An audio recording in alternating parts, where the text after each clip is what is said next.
it in Java. Well, it was quite interesting, but I have been interested in AI for a little while. And then in 89, we started a series of artificial intelligence in accounting, expert systems in accounting.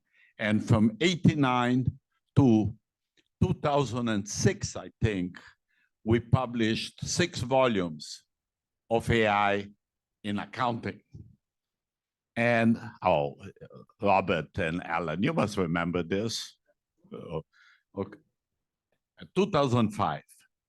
And we stopped the series because no one was interested on what he was doing. And look what's happening now. Even Kevin is now doing AI. Okay, so we actually at the Car Lab, all of you the Car Lab, but maybe I'll say a few things. The Car Lab, we are now about 40 or 50 people working, have about 25 PhD students, 10 faculty, a couple of retired partners that work with us, etc. So we have done a pile of work, typically applied work. And actually, this work, now we call it all AI, but for a long time, you know, the regression studies we did, and neural net. I guided a dissertation of a lady called Iija in Finland in 2001 doing neural networks. Okay, so we have been doing things that are called, now everything you do, they call AI. You know, you go to battle, they call it AI. That's a joke. But everything is it. But, you know, like if you look at those 6 volumes, many of the algorithms being used today are now called, meaning we did Bayes networks, we did neural networks, we did kind of proximity algorithms, we did all of those in those volumes. The thing that has changed substantially, the one real new thing, is generative technology. Generative technology has come in and is really very, very impressive. I'm very happy to see Kevin work on it. Actually, I'll embarrass Kevin here for a second. At Bell Labs, I did a lot of work in natural language processing. We did a couple of systems that AT&T even uses today.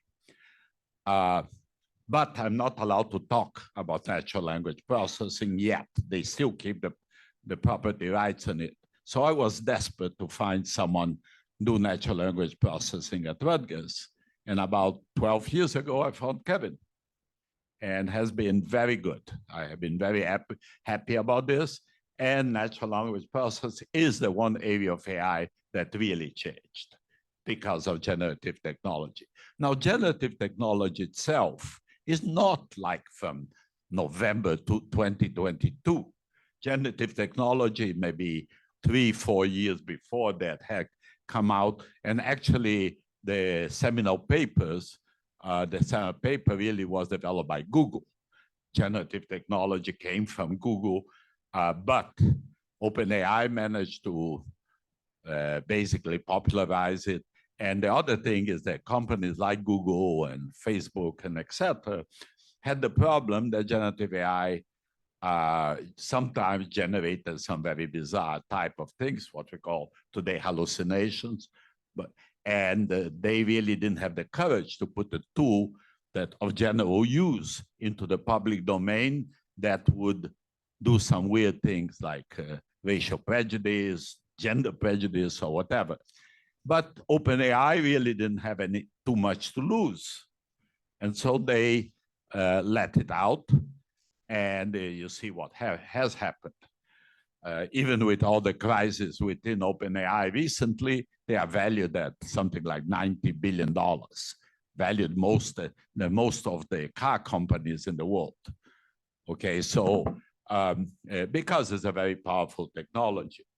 And so we actually have work in basically 3 areas.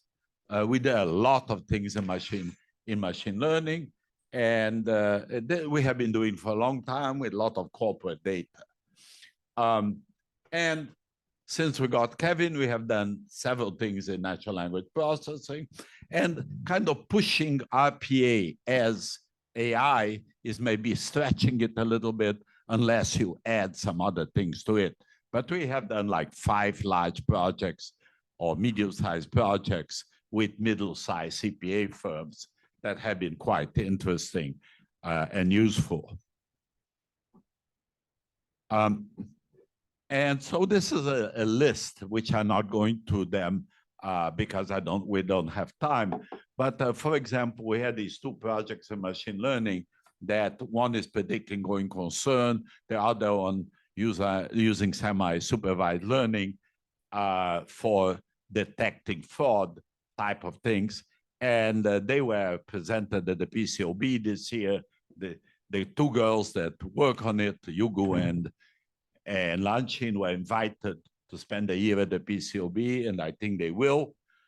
So it has been, even the PCOB have been interested on that. And our RPA stuff have been very good, but it's we're evolving what we're doing. And so what I wanted to talk today, this is Mochi. Poor guy, he's getting very old, but he was at his most. Many of you heard me talking. I put these things in my slides because the students' attention spans about 5 minutes. So you need to distract them and restart it. So this is an old picture of Mochi, but he looks at his best. Okay, so what I actually said I was going to talk today is about we have 1 or 2 projects applying AI technology into government accounting, and I thought this is at the Fundação, so we are going to talk about government accounting. And 1 more comment or 2 more comments. We are working with the GFOA, the Government Financial Officers Association. They are giving us some support, and the first project, which I think has an incredible amount of tails, meaning things we are going to do out of this, is basically capturing information out of what they call AFERS, or the old CAFERS, which is basically the annual report of a government entity. And we have here municipalities, counties, states, of course, and all kind of school districts, et cetera, and they are required to publish 1 thing every year, and they publish it 6 weeks to 6 months after they close their fiscal year. And it's a little bit different than financial statements because it has the statements and has a budget and has other things to it. And the other thing, if some of you will look at this, you'll be horrified, because if you want to give a loan to a municipality, there is not a database that you can use. Each one is a little bit different. And so the way they analyze statements is like we used to do in the business side in the 70s or something like that. It's really something else. So the idea here is capturing that information, bringing it to a quote-unquote CompuStat-like database to have a coherent database to use. And these reports are basically PDFs. And we have to convert it out of PDFs and then do some other things. And I'm going to stop here and let Huaxia, who is doing this work, tell you a little bit about this. Huaxia, you want to share your slides, or you want me to run your slides for you? Can you run a slide? I have the slides here if you want to. Yeah. Okay, one more slide or 2 before I get to that. These are just some of the projects that we are working on, or we are wanting to work on, progressing in that direction. We are going to have 2 or 3 projects with the GFOA. The first project is what Huaxia is going to show you, is the extraction creating the database. Okay, let me do a little aside on this. We think that the same methodology with some extensions that we are doing, that Huaxia is doing now, which is basically a text mining and then GPT technology, can be applied to financial statements to extract notes and to create comparative notes. And even CompuStat doesn't have a way to deal with comparative notes.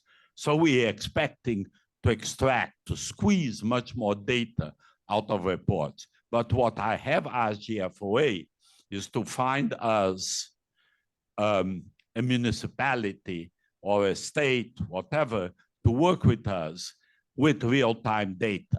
So we want to extract the data out of the ERP, like SAP and etc., and create real-time reporting. Continuous auditing, continuous reporting. That's our plan, and he said he's going to get one for us. But at this moment, we are extracting data and learning how to do that. And these are statements. By the way, you can have all my slides. Okay, so Huaxia, we are all yours. Okay. Also, or maybe you can stop sharing. I can share my screen. It's better. Yeah, share your screen and show your screens. You might be more comfortable. Yeah.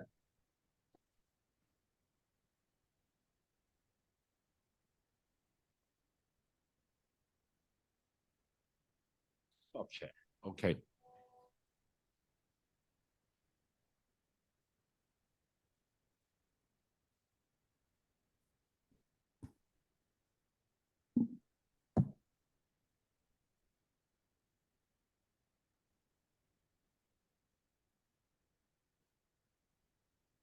Okay, so I guess everyone can see my slides, right? We can see, right?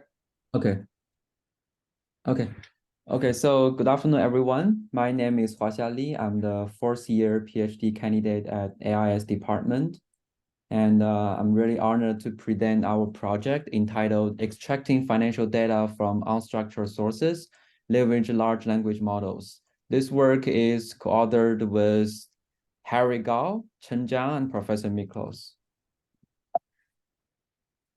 So Professor Miklos has already provided us with some background of this project, which is the current limitations of the huge amount of financial data in the PDF format.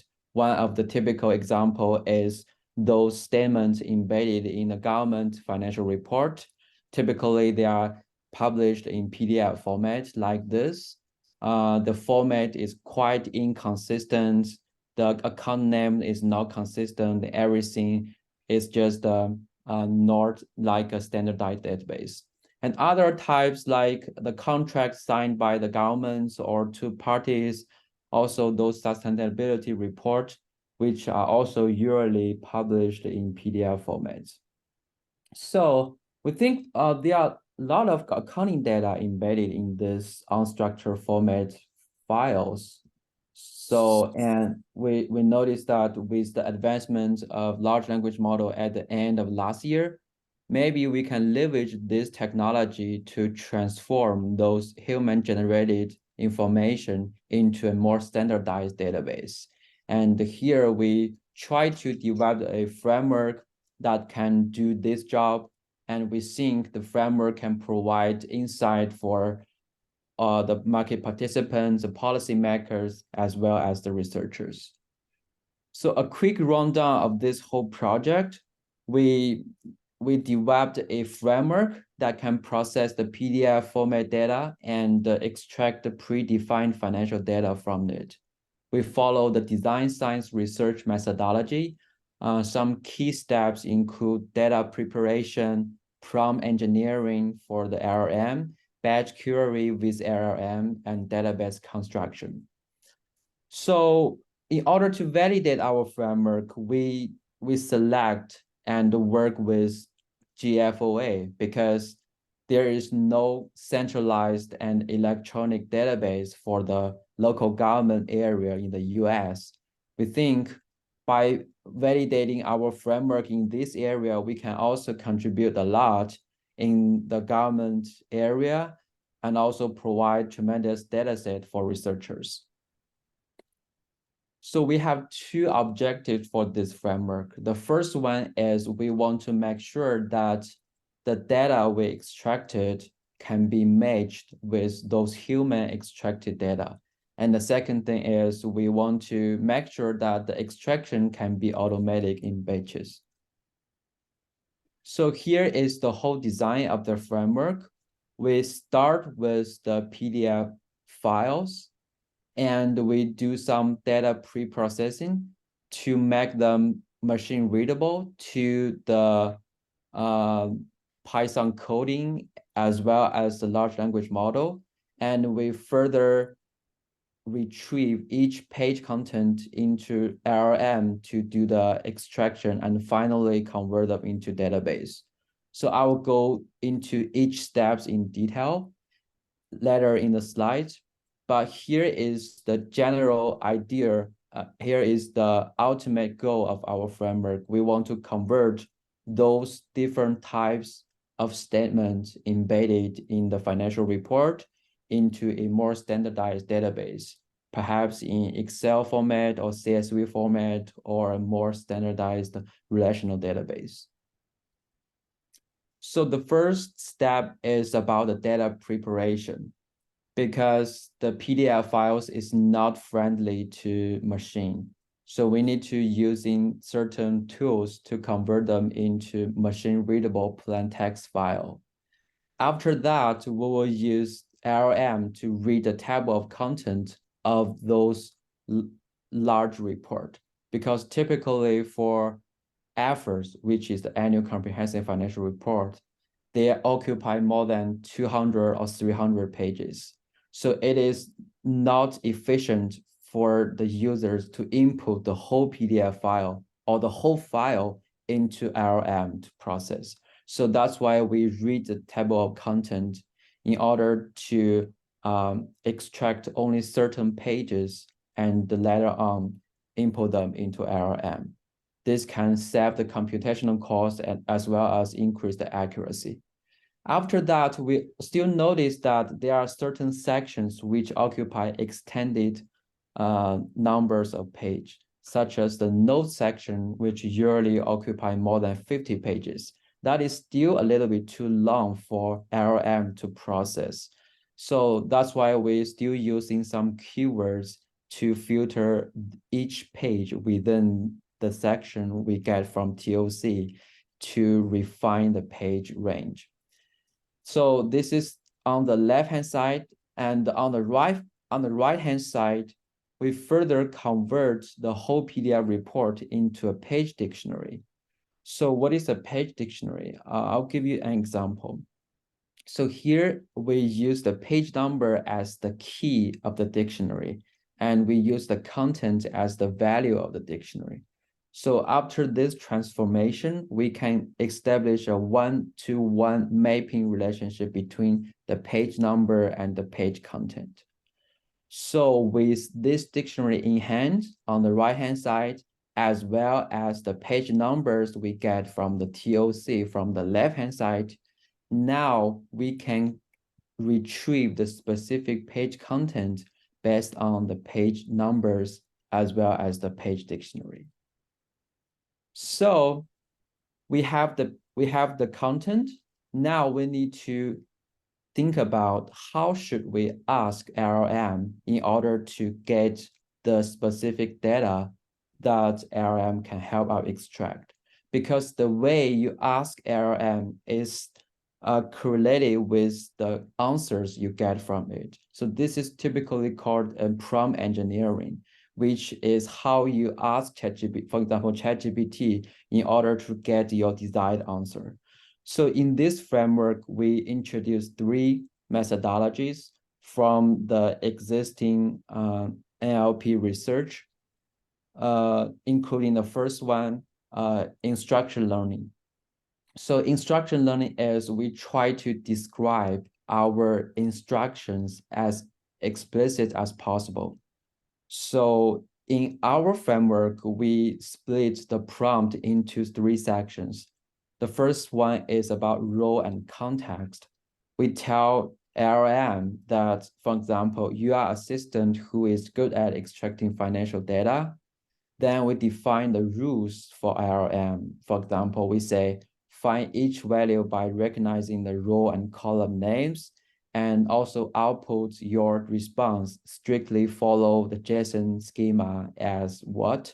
And finally, for the specific data points we wanted to extract, we describe in detail, such as the role of total primary government for the column expenses.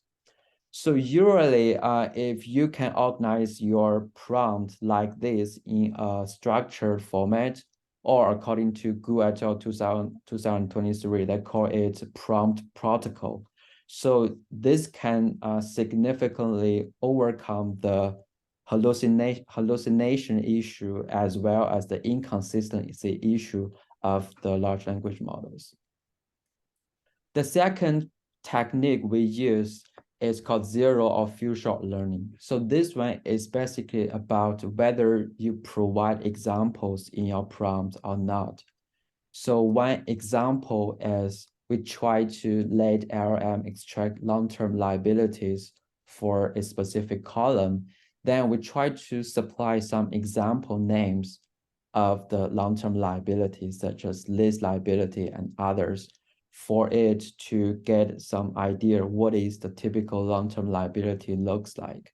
But this is not required for each item you want to extract, because for those very straightforward and intuitive items, you can just describe the data point you want to extract without any example. Then ChatGPT can also perform very good. That is called zero shot learning, which is about not providing any examples. The third technique we use is chain of thought prompting. So this method is to teach LLM to think about the extraction process more like a human reasoning process. So for example, if I want a human being to find the page range of a statement from the table of content, what will it do? What will the human do?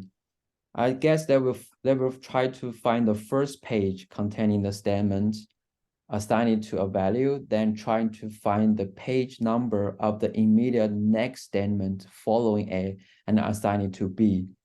Then the human or LLM can logically infer that the page range for this statement is between A and B.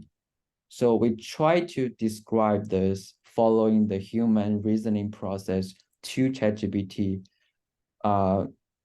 again, to increase the consistency of the result.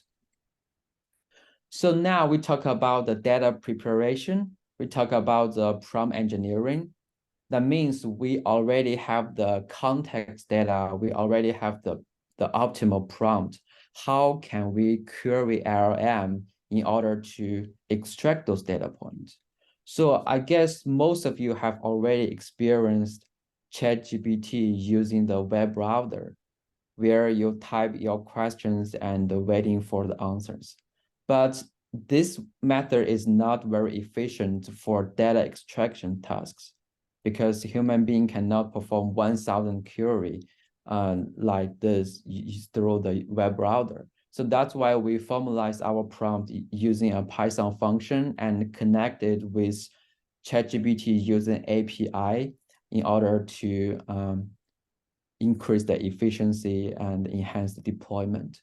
And lastly, after we get the data through the API, we will unify the data units, the format, and finally convert them into a relational database using any of the database management system software. Here is the initial evaluation of our framework. We work with GFOA to conduct this evaluation, and we compare our framework results with the GFOA manual extraction results.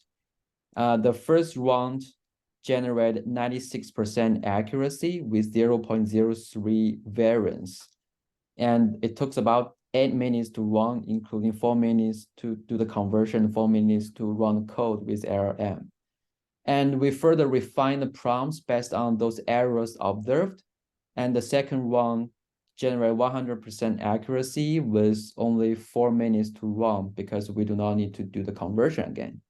So the human results is actually not 100% accuracy because the statements are usually expressed in thousands.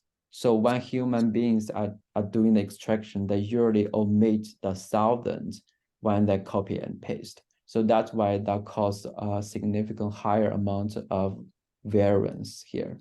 But the total lot longer time for human being to do the same amount of extraction. So this result is only tested on the 152 data points. So now we are doing this evaluation on more than 4,000 documents.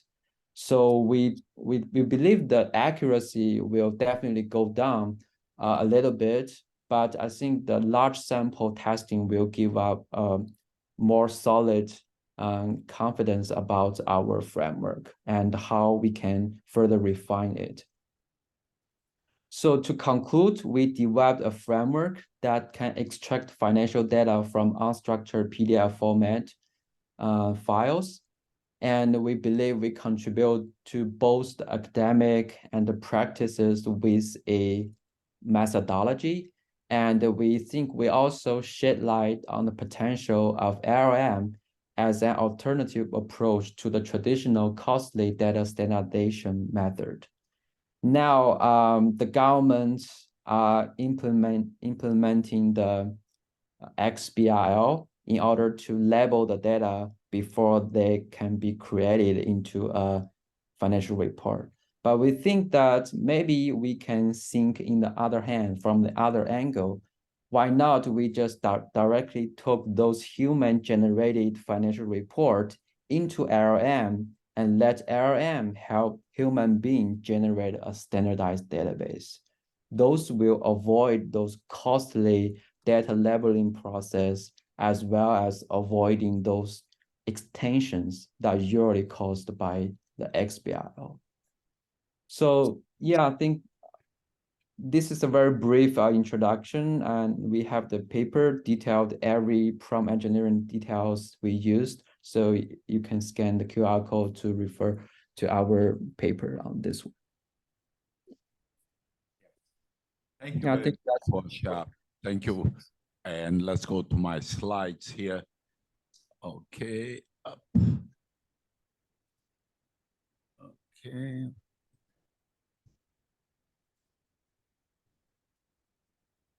So this is this first project here. And we are, Huaxia, can you just say a few words about the difficulty of using ChatGPT-4 that is delaying a little bit as continuing extracting the data, the limitations and the cost? Yes, because now there are two ways to use ChatGPT. One is using the web browser, the interface, and the other one is using the API, the application programming interface. If you're using the web browser, there is typically limitation of, I think today is 40 prompts per 3 hours if you are using the GPT-4, which is quite a limitation if you want to do the large number querying or extraction. But you can still using the API to do the same extraction, but that will be a little bit expensive if your extraction volume is too high. And yeah, so, I actually, after I saw Kevin's queries here, using ChatGPT and his prompting, maybe I'm going to ask Kevin to give a look at the way we are querying it. Maybe he'll have some ideas of enriching it. Basically, our extraction is we're about 10 to 15% of the statements we cannot translate out of PDFs. Correct? Is that correct? Yeah. And so we are going to look why those 15%, 10% we cannot extract. Probably we'll get better at that. But once we try to pull out these fields that we are trying to pull out, the accuracy has been remarkably high. He was in the 96%, and now with ChatGPT, you're nearly in the 100%. Correct, Huaxia? Yes. Yeah. So we are very encouraged this, and Huaxia, this is one of his essays of his dissertation, and we have Wu, and Wu has developed a database of for-profits, and the reason I wanted Wu in this project is because I want to drag this into a relational database, and Wu is very experienced in doing that. So, and we have Harry also working on this. So this has been an interesting project. I think it's very likely it will be a very important project. And I already talking with other sources to apply the same thing into financial accounting. But what I have in mind, and I'm sure Huaxia will be working on this, is picking up not only the main bodies of the AFIRS, but picking up notes, because there is no source that you can pick up, let's say the pension note or some of the disclosures, and compare them and use it in your reporting or using in your analysis. And the moment you do that, and if you can do reasonably well in government, we'll be able to do the same thing in traditional financial statements, in business financial statement, and that will have incredible value. Incredible value doesn't exist anywhere. So this is very high potential. Now, just kind of talk about, have a look at number 2. The number 2 is also with the GFOA, and they have a program for giving prizes for good reporting. They call the COA program. And what they basically do is they collect the statements of the municipality, the state, whatever, and they look at it under certain criteria. And they do it pretty much by hand. And so we are going to write a robotic process automation routine. We have 2 students working on it to basically do it to a certain degree of automation. And our idea is to automatically comment on them and give feedback to the municipality. Now, just a Brazil comment. In Brazil, the government reports, the municipality reports, have a standardized format. And so it will be much easier to do some things here, and would be great if one of Ricardo's PhD students would be interested on working a little bit like that and kind of extending our methodology into Brazil. I always thought that Brazil was much ahead the US in this domain, so it would be very interesting. But I think Sean robotic process automation project will be very interesting. I also think that will generate some other things that we should be doing. Okay, then there is a project that has been going on and is already in paper and dissertation stage with Erica and Huaxia, and you guys know Mauricio Codesso. He was at Santa Catarina with Fabricia. Then he did a sandwich with Rutgers, and then we liked him so much that we brought him back for a postdoc. Then he came back to Fabricia, and now he's a professor at Northeastern University. And we continue working with him. We love Mauricio, and we work with him. But this project is with the state of Santa Catarina, and is a project looking at payroll and creating basically visualization with graphs to find exception in payroll. We are just there Kevin and me, and we already talked to them about extending this project. So it'll be very interesting. Actually, we talked with the governor of Santa Catarina and 2 other projects that will probably being worked, one in the medical area and one for sure in procurement, in Compass. So this will be very interesting. This is very nice because they are willing to work with us with real data, okay? And we have the opportunity to apply our technology, so it's very good. Now, other projects we are working, we are having a project looking at distress in local government, and that's a very difficult problem because governments don't go bankrupt, very few. Some go, but very few. And so we need to create pseudo-distress indices.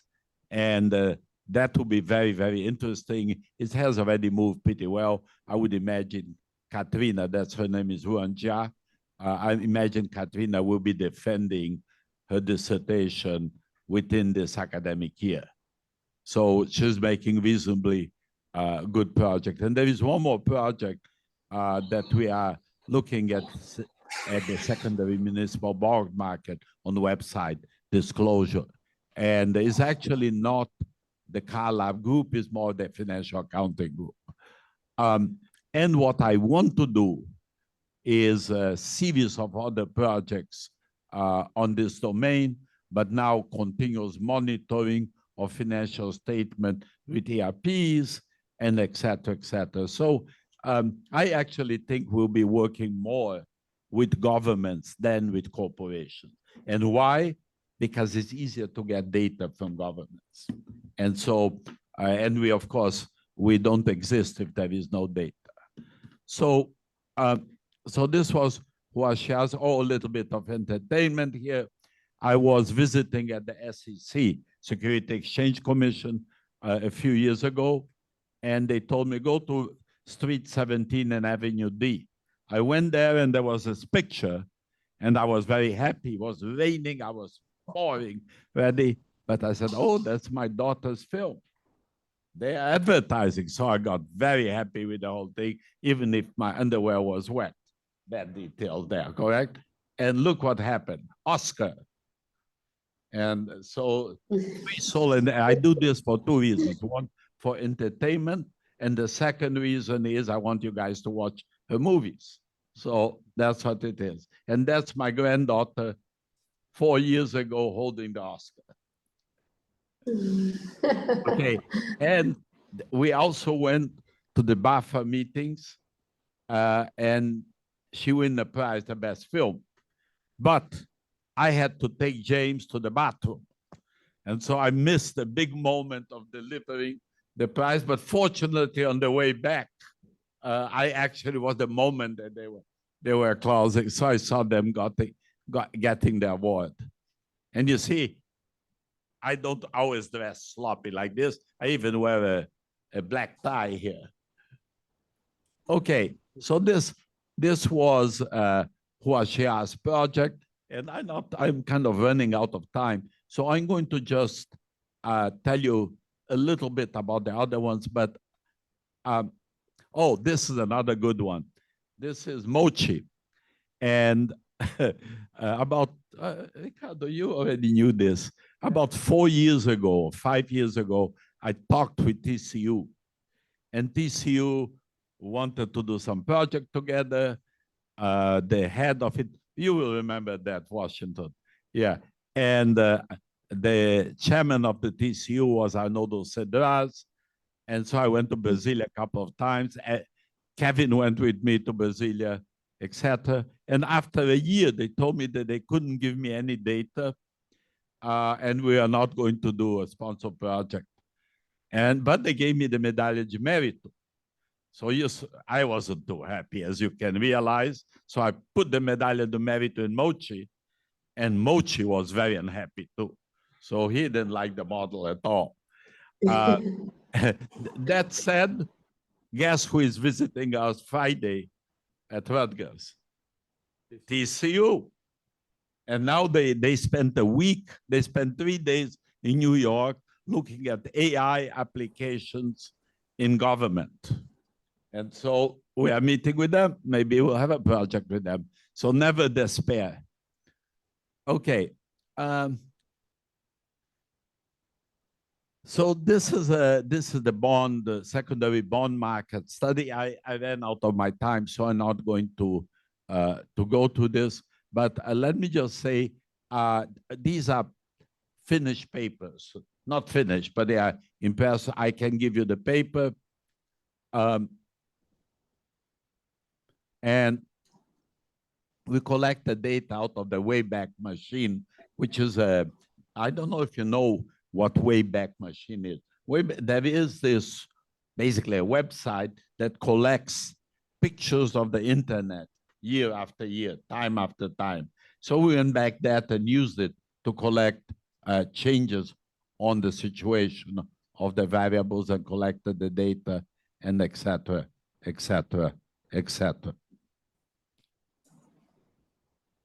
And I should have asked Huaxia. One more little bit of entertainment here. You should, this is our annual WCARS in Newark. And this is our team maybe 4 years ago. And you can see, I think Denise is in there. I don't know if the blonde is Barbara, not Denise. But Kevin is all the way in the back. And you realize, I always say, we have 4 minorities in our team. And people think about Helen and Chanta, who are African-American. No, the minorities are American-born people in the team. Kevin, Denise, and a couple of other ones. Everyone is Chinese, Korean, Hungarian, Brazilian, et cetera, et cetera. Hussein is Lebanese, et cetera, et cetera. And this is the study that of the stress that we are doing. That's Katerina's dissertation. You can have copies of the paper. The paper is in reasonably good shape. And one little bit more of entertaining in the US. In the US, you do trick-or-treating on the end of October. It's Halloween. So I had to dress up with my grandson and my granddaughter, and they made me wear horns. And, you know, a good Brazilian doesn't like to wear horns. So I wasn't too happy. But what you do anything for your grandchildren, correct? So I wore that thing. And this is the RPA project that we're just starting, really. And this is my granddaughter. And this is another Huaxia study. And that's about it. And, oh, Mochi is the only dog that has his shoes with the picture of himself. So Mochi is a very famous dog. And this is his habitat, how he likes to live. He likes to sit in the snow. While you would be freezing, he's very happy there. He doesn't want to move. Sticks his hand in the snow. Okay, so Ricardo, exactly on time, correct? Thank you, Professor Miklos. Yeah. Oh, by the way, my email address, I always put it in, is Miklos, M-I-K-L-O-S, V like Vassarelli, at Rutgers EDU or at Yahoo or at No, if you do Gmail, my son gets it, but he sent it to me. So if you want a copy of the paper, just email me. You get the papers. Thank you, Miklos. Thank you, Alan, for sharing this session. Oh, Alan was very charming. Yes, definitely. Alan, John, not Alan. Okay. So now we'll move toward the second working paper that was submitted in the arrangement between this colloquium and the public money and management call for papers. I just recall that papers submitted to the colloquium are not submitted to PMM, but we do expect that authors receive comments from here, from us, from the audience, and from the commenters in order to enhance the paper and later submit it to PMM. Okay, Luis? So, Luis, the floor is yours. Luiz will present the paper Parallel Realities in Local Government Accounts, one of the papers from his PhD, his master thesis from EBAPE. And we are lucky that we will have Professor Susana Jorge from Portugal. She's also a co-editor for PMM, call for paper with me, and Professor Mauricio Codesso is speaking today from the US. So, Luiz, please, the floor is yours. The mic is yours. Thank you, Susana and Mauricio.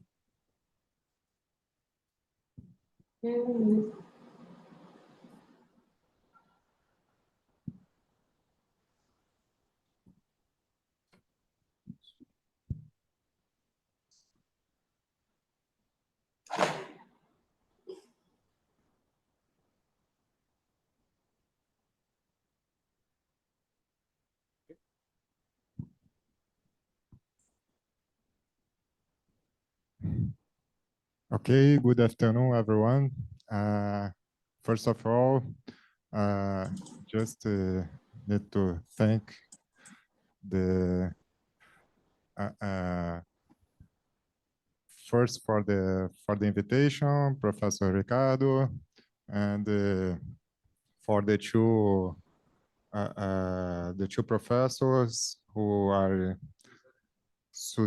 Professor Susana and Professor Mauricio, who took a look in our paper. I hope you guys like it. Okay, of course.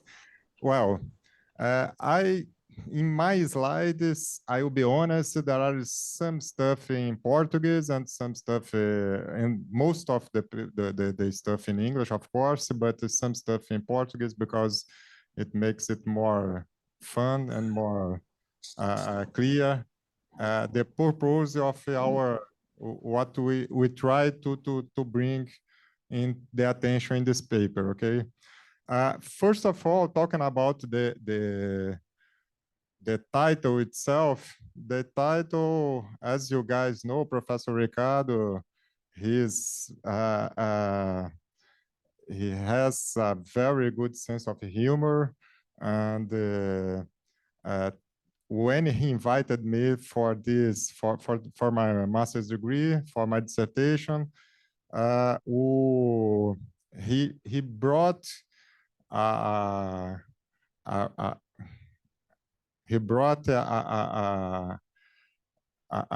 reality, trying to show me what we're going to tackle in this work.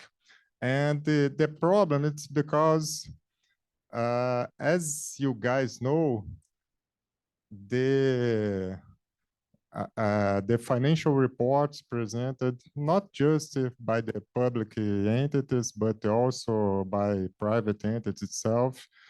They have errors, they have some, in some cases, it's also not just errors, but misconducting.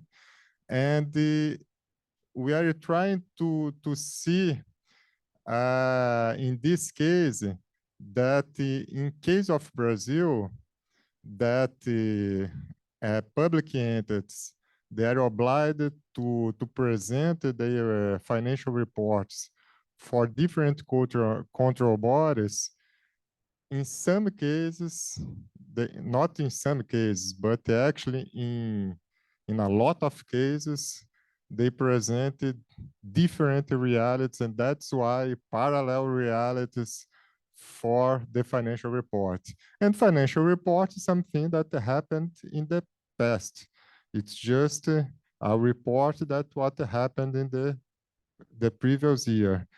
And as you guys will see, we have here different information for the same fact that happened in the past.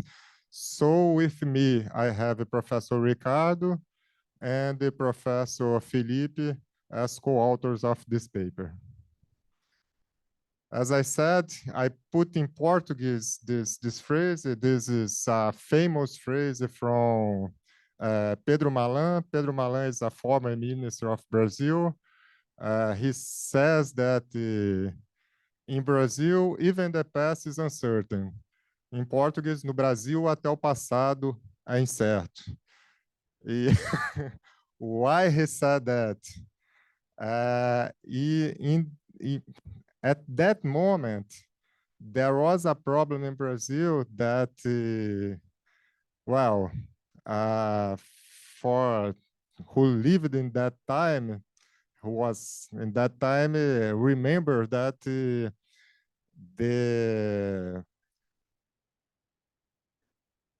no, it was not the hyperinflation. It was because of o financiamento habitacional, the financing of the housing. It is still performed by Caixa Econômica. Caixa Econômica is a public bank in Brazil. And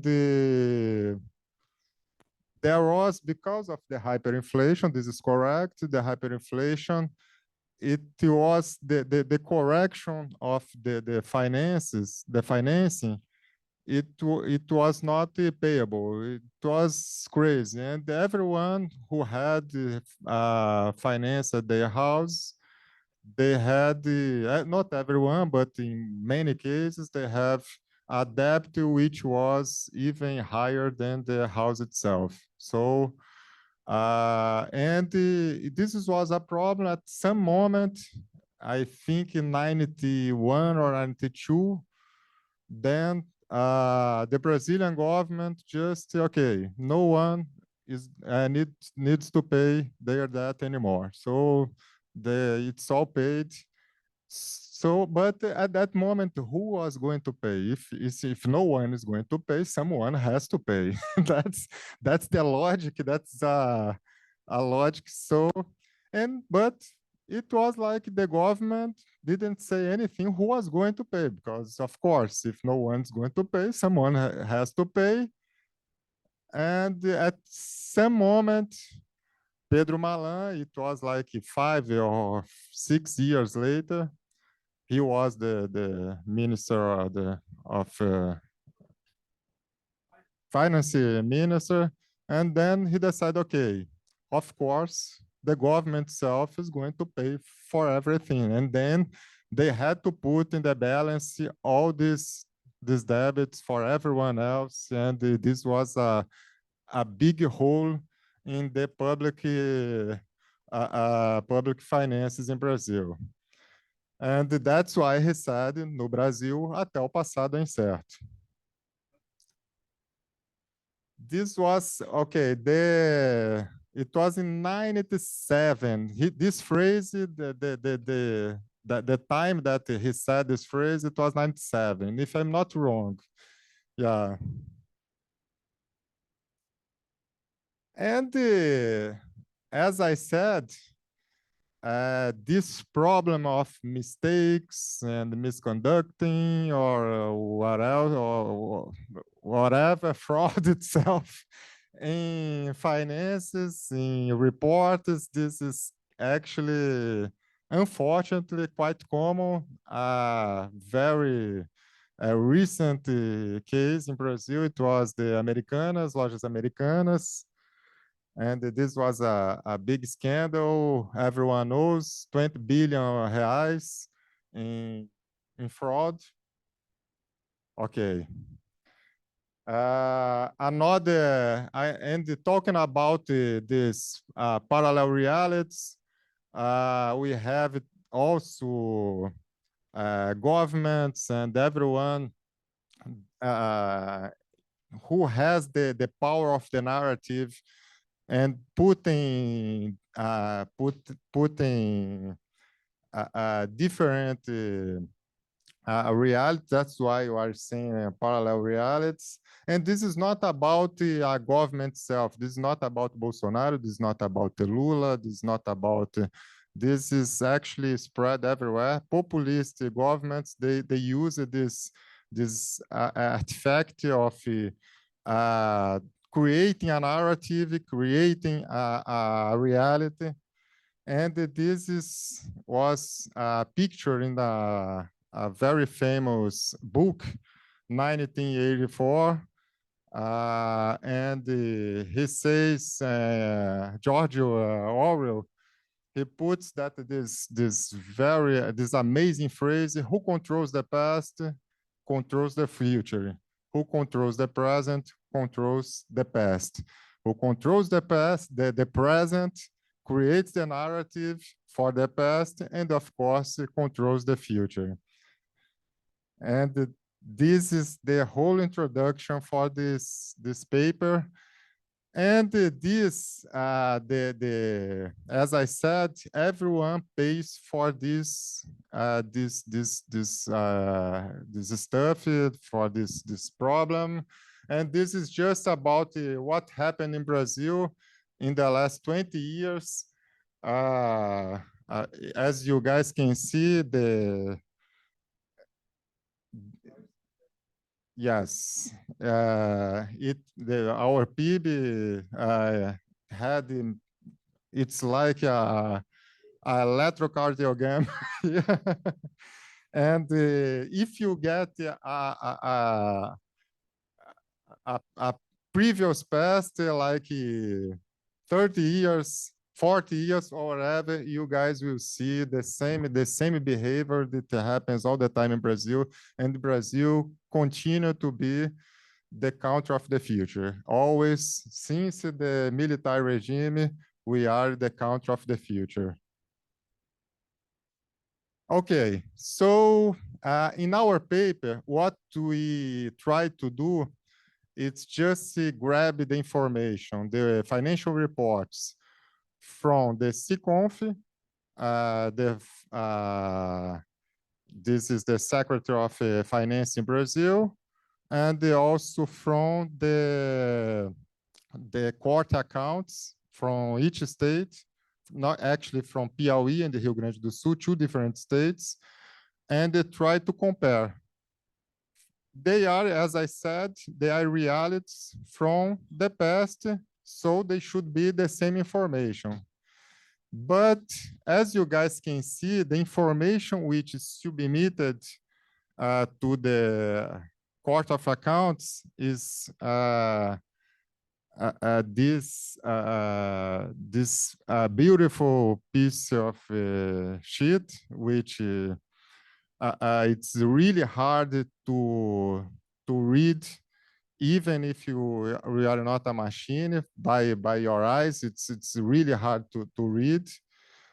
And if you try to extract the information using a robot, then it makes even more difficult, because the information, it's really hard to read, and the pictures are bad. The information is not well structured.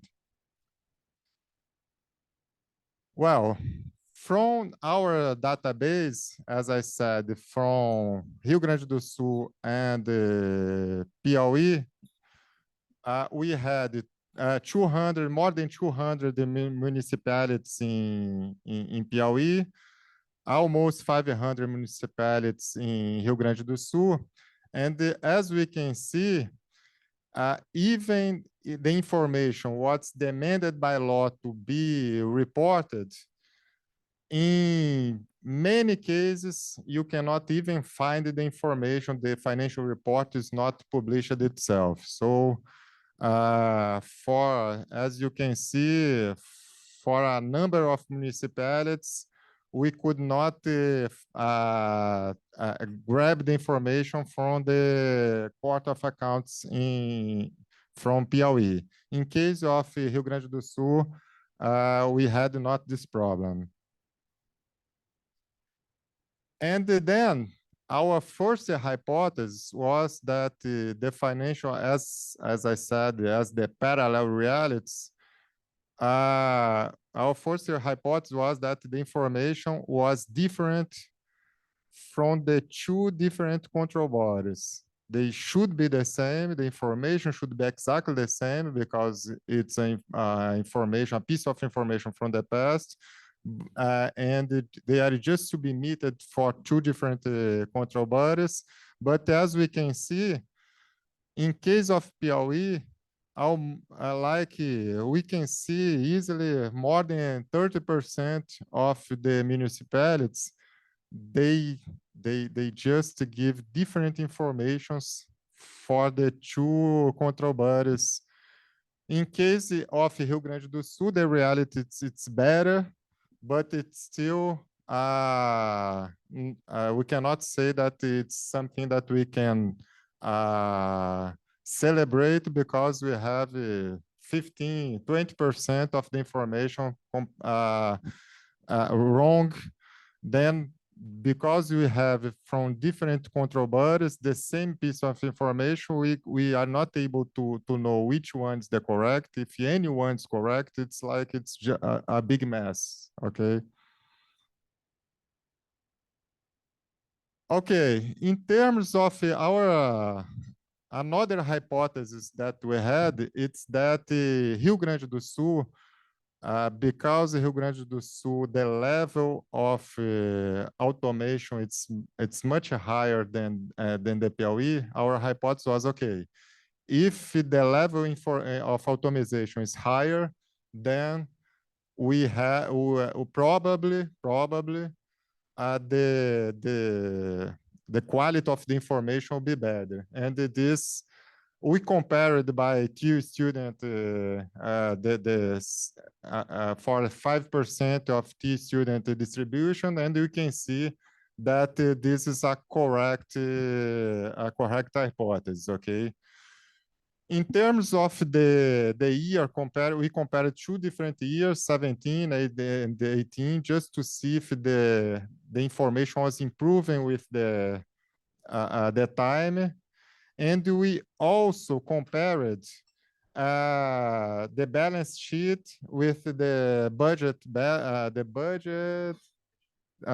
information to check if it was if the budget information was better, because it's more controlled. It's controlled by the law. There is a lot of different levels of control in terms of the budget, but still this was not true.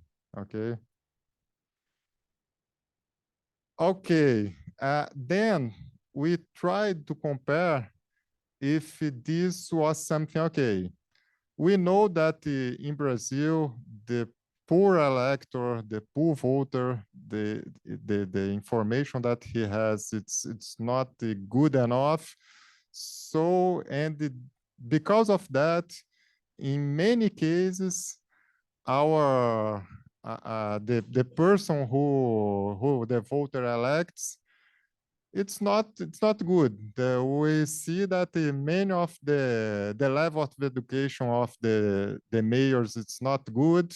In many cases, we see that it was actually we're very kind here, putting just no college degree, but we have actually in Brazil a bunch of mayors that actually they are not even able to they're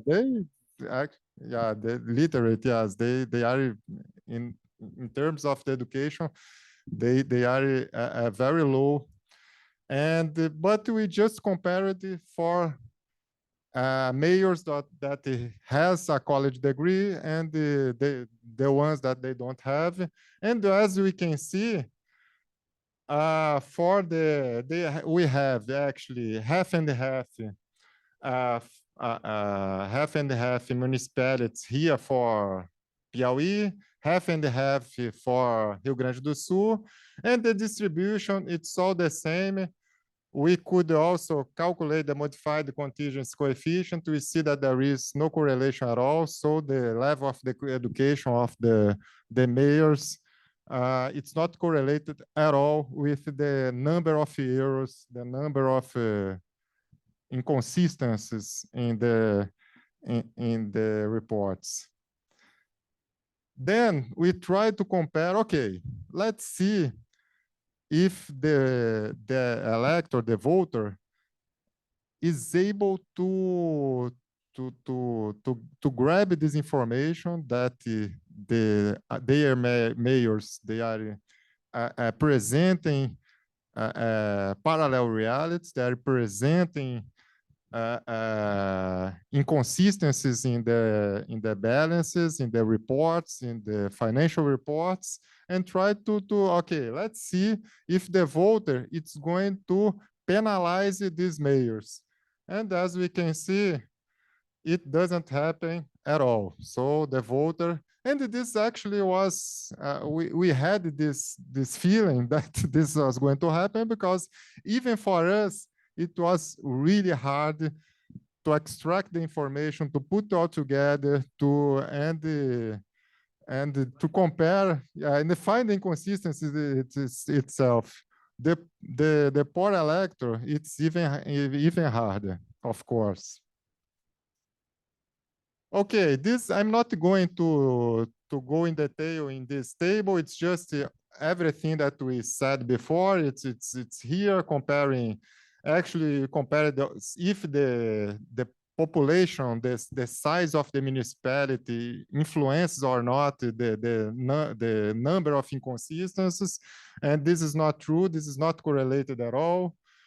Then the level of the education I already talked about the year, the report itself, the state, and as we can see, just the state was the correlated with and the state is correlated because as we said before, Rio Grande do Sul, it's much more automated compared to Piauí, okay? Okay, I'm finishing. So I'm going already to the conclusions. As we said here, this is we tried to just bring the attention for this very important thing that happens. Unfortunately, we have a bunch of inconsistencies. If it's not the fraud itself in the financial reports that appears in our in the information that's available for the public. In Brazil, the mayors, the administrators, they are obliged by law to present the information to the public. There is a specific law for that.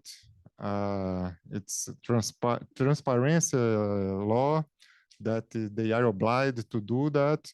But as we can see, if there is no consistency, if the information itself it's not trustful, so why we have this law? So this is the reflection that I have. All the hypotheses and the conclusions that I have in this slide, I have already talked about. And finally, by the Brazilian Federation Constitution, we have 5 important demands for the administrators, for the public administrators: the legality, impersonality, morality, publicity, and efficiency. I think none of them we have respected here in this presentation. Okay, that's it. Luiz, just would like to add that the way I see this paper, it contributes to the literature on transparency, on accountability, open government, because we used to say that more information, more easier access to information, government allows citizens to get information better. But in this case, what we see is that citizens can get information from the public sector, either from the city's website, or the Court of Accounts, or goes to the Ministry of Education to get expenditures on education, or goes to the Ministry of Health to get data about how much did the municipality spend on health services during that period of time. And the problem is that depending on where you get information, you get a different piece of information. And then that becomes a problem of reliability. So not necessarily making information available in anywhere is better, because we don't know which information could we trust on, since they are different. And we didn't use fraud in the paper, neither error, at least inconsistencies. But now I'd like to hand the mic to Professor Susana, who, thank you, Susana, for reading and bringing some of your thoughts to this paper. I will sit to take notes. I also suggest you to take a seat and take notes as well. Yes, please. Oh, just a moment. Robert will make a question here. What you just told us on the face of it is not good. I'm a master of that. And in comparison to the EU, that is marvelous, because the EU has not been audited. That's like, 14 countries or however many are still in there, and hasn't been audited for nearly 20 years now. They've refused to have an audit done for nearly 20 years. So you mean the European Union? Yes. Okay. So Brazil is shining compared to the EU. Yeah. Thank you. Pleasure. So, Professor Susana, please, the mic is yours. Thank you, Ricardo. Good afternoon, everyone. Good evening from Europe, from Portugal. May I ask for you to stop sharing, because I have my own slides to share, and I can also send later to Ricardo Cardoso so you can share with the author. Sorry, I didn't catch your name, Luiz, I think. Luiz, exactly. So, can I share my screen now? Okay, Yes, great. please. Thank you. Let me just try to find where I have it.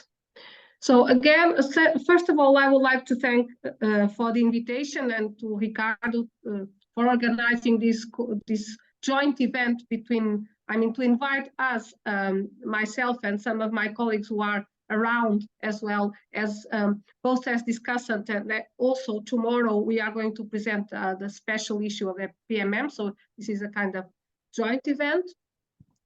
And so thank you for this invitation, and to say that I actually kind of asked Ricardo to be the discussant of this paper, because I like local government a lot, and I work with local government in Portugal, and local government reporting and information, it's actually my field.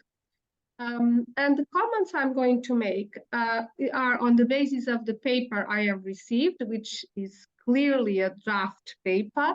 And my comments are also in the sense for you to improve the paper for possible publication, not necessarily in PMM in this special issue, because the special issue that we are editing, as you will see tomorrow, is more focused on data science. And I think the paper is a little bit out of that topic. I agree with Ricardo when he said that the paper is very much on transparency, accountability, open government, etc., which are all very dear topics to me and to my research. And another thing that Luiz presented was an image of the reports he had to analyze, the balance sheet and the budget reporting. And I saw myself a few years ago with the same dilemma or the same problem. When you are looking at the information, it's very difficult to use digital technologies to search, to drill on those documents, because the documents are actually images, and very blurred images in several cases. So what is the purpose of publishing those documents if they are not seeable? Probably we cannot read them because they are blurred. And of course, they also make difficult some analyze, even resorting to technologies. But this is related to transparency. not exactly to what is at stake, in my view, in this research, that is to express why there are inconsistencies.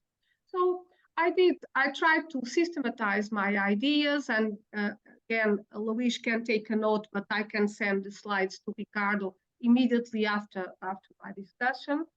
I made a summary, tried to systematize about the papers. So the purpose of the paper, actually it has two purposes: evaluate the integrity of the financial reports made available to the general public by several Brazilian municipalities, in this case in two states, Piauí and Rio Grande do Sul, through a comparative analysis between the data submitted through two documents, the balance sheet and the budget reporting, to do different controlling agencies, I would call it oversight bodies, like the National Treasury Secretariat and the State's Courts of Accounts.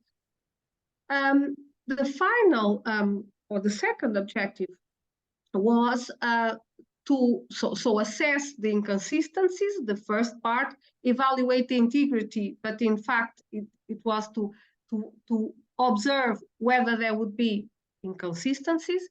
And the second objective, to analyze the determinants, like the size of municipality, the education of mayor, and the state where the municipalities are based,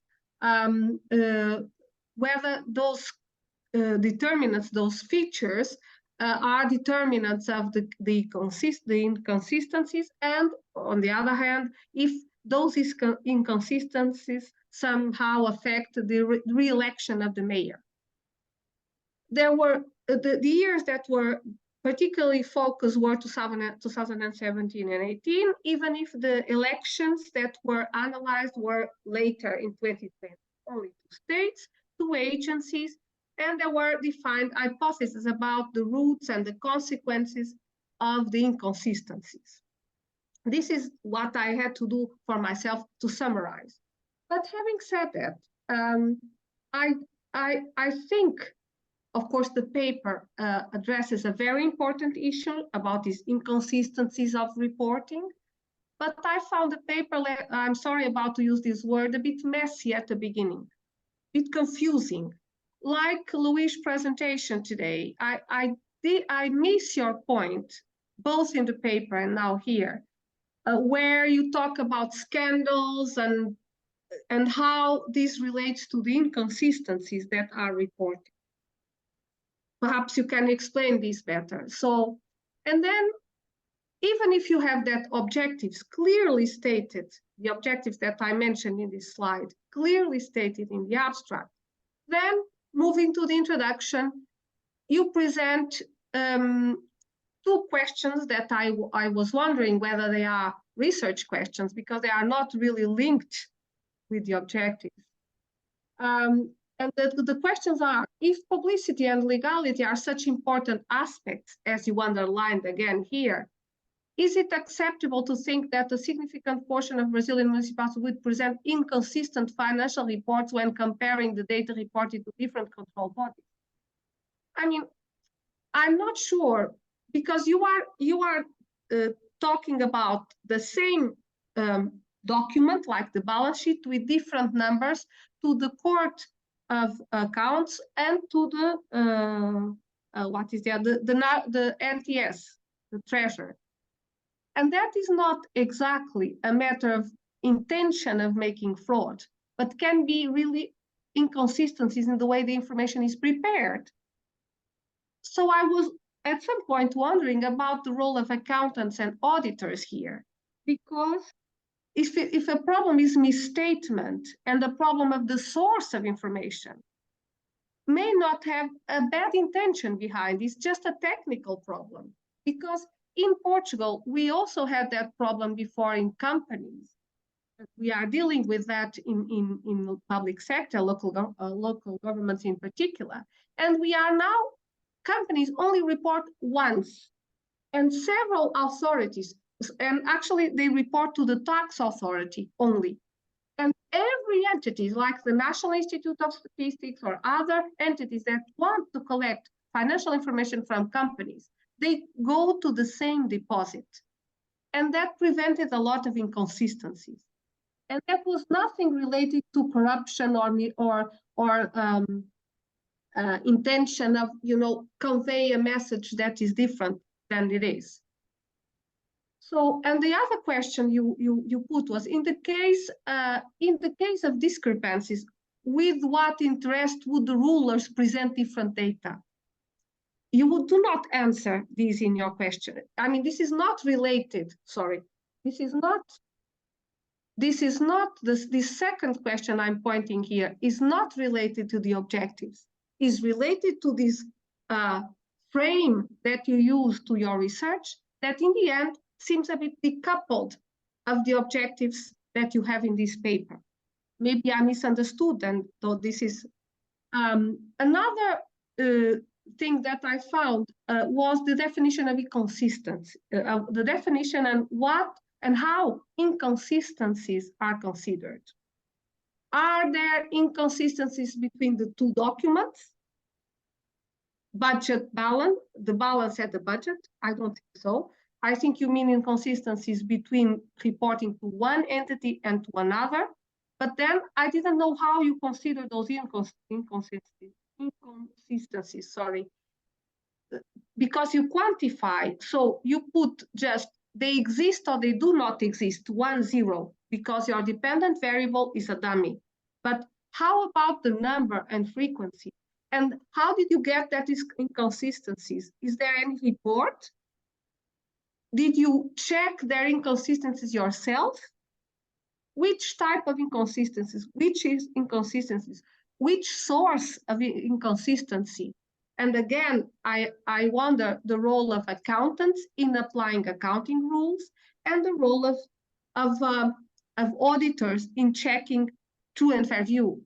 I understand that local governments may be very small, they may not have capacity, but they externalize the service and they have to report true information to the oversight bodies on the basis of the accounting and auditing rules. So I'm a bit puzzled with this. The documents, the documents are analyzed were the balance sheet and the budgetary reporting, and they, as far as I understand the situation in Brazil, the balance sheet is accrual-based, whereas the budget reporting seems to be cash-based. How these two different bases affect the inconsistencies again? So I think you have some conceptual problems here. The method that you use for analysis, in my view, a priori seems adequate to the objective. So you use regression, logic regression, the variables, etc. However, the paper seems to me but much more on the what is happening than on the why is happening. And it would have been much more interesting to discuss the why. Anyway, having said that, I have now a couple of slides with suggestions for improving. Also coming from other questions that I asked myself when I was reading your paper. Because you talked about errors. Then Ricardo just said that you don't use errors, but at some point in one page, I think still in the introduction, you talk about inaccuracies. And inaccuracies are different than inconsistencies, because inaccuracies may be a case of misstate the real situation. And inconsistency is just a matter of reporting in one way to one authority and another way to another authority. And where is the difference? There may be inconsistencies and still have accuracy. So again, you need to go back to this concept. And I didn't quite understand, that's why I said that your paper was a bit confusing for me at the beginning. Why do you think this manipulation of information relates to these inconsistencies? Because transparency and reliability of information reporting to oversight bodies is not the same as reporting to newspapers and to the media. Oversight bodies have a different role. They control, and they may have imposed sanctions, whereas the scandals that come to public, to the newspapers, they have different sanctions, maybe in not being elected, but you even mentioned that. Well, and having said that, I found your paper very much practice-driven.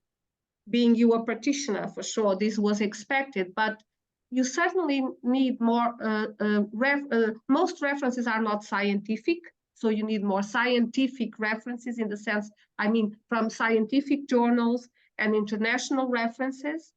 And in the paper, I didn't find a proper literature review because of that.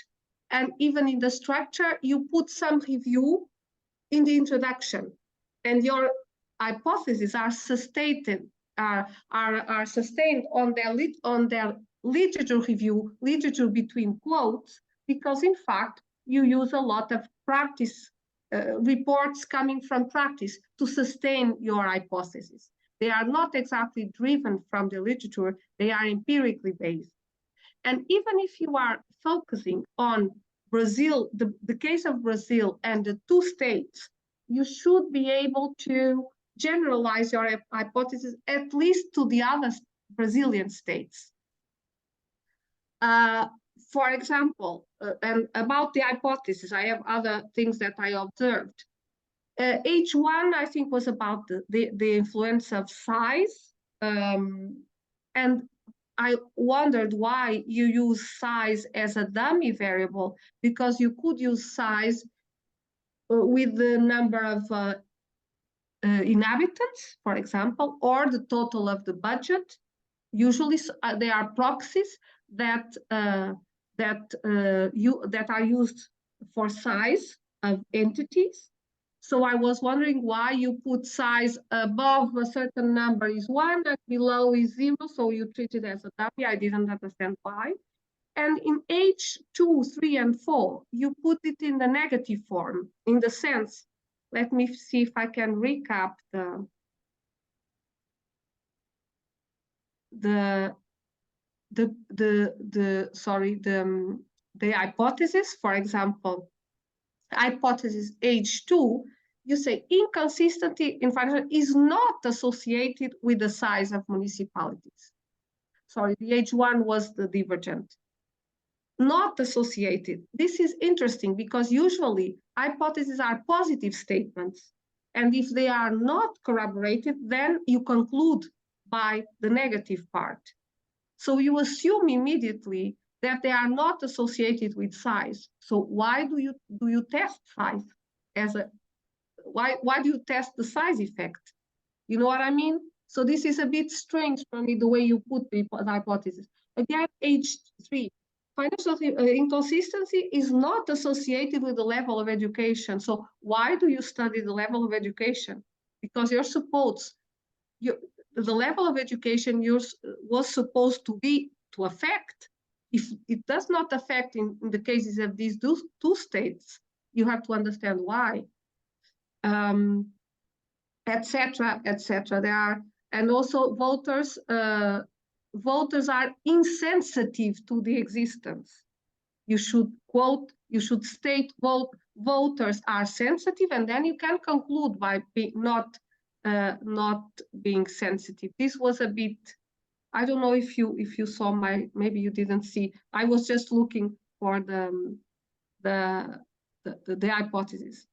Anyway, H5 concern different contexts, and you refer particularly to the states. For example, let me go there again.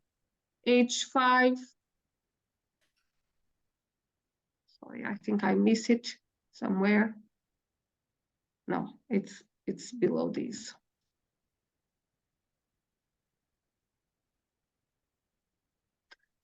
I cannot find H5 now. I have to search for it. Sorry.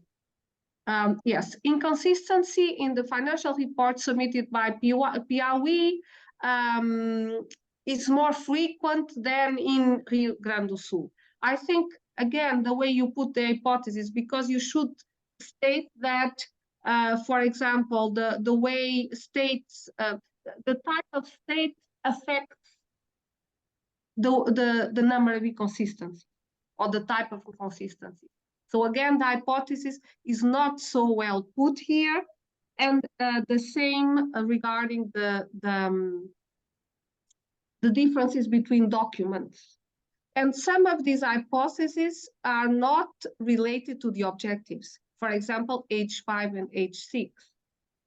So I think you need to try to put more consistency in your paper. If I may use a joke, you are talking about inconsistencies in your paper.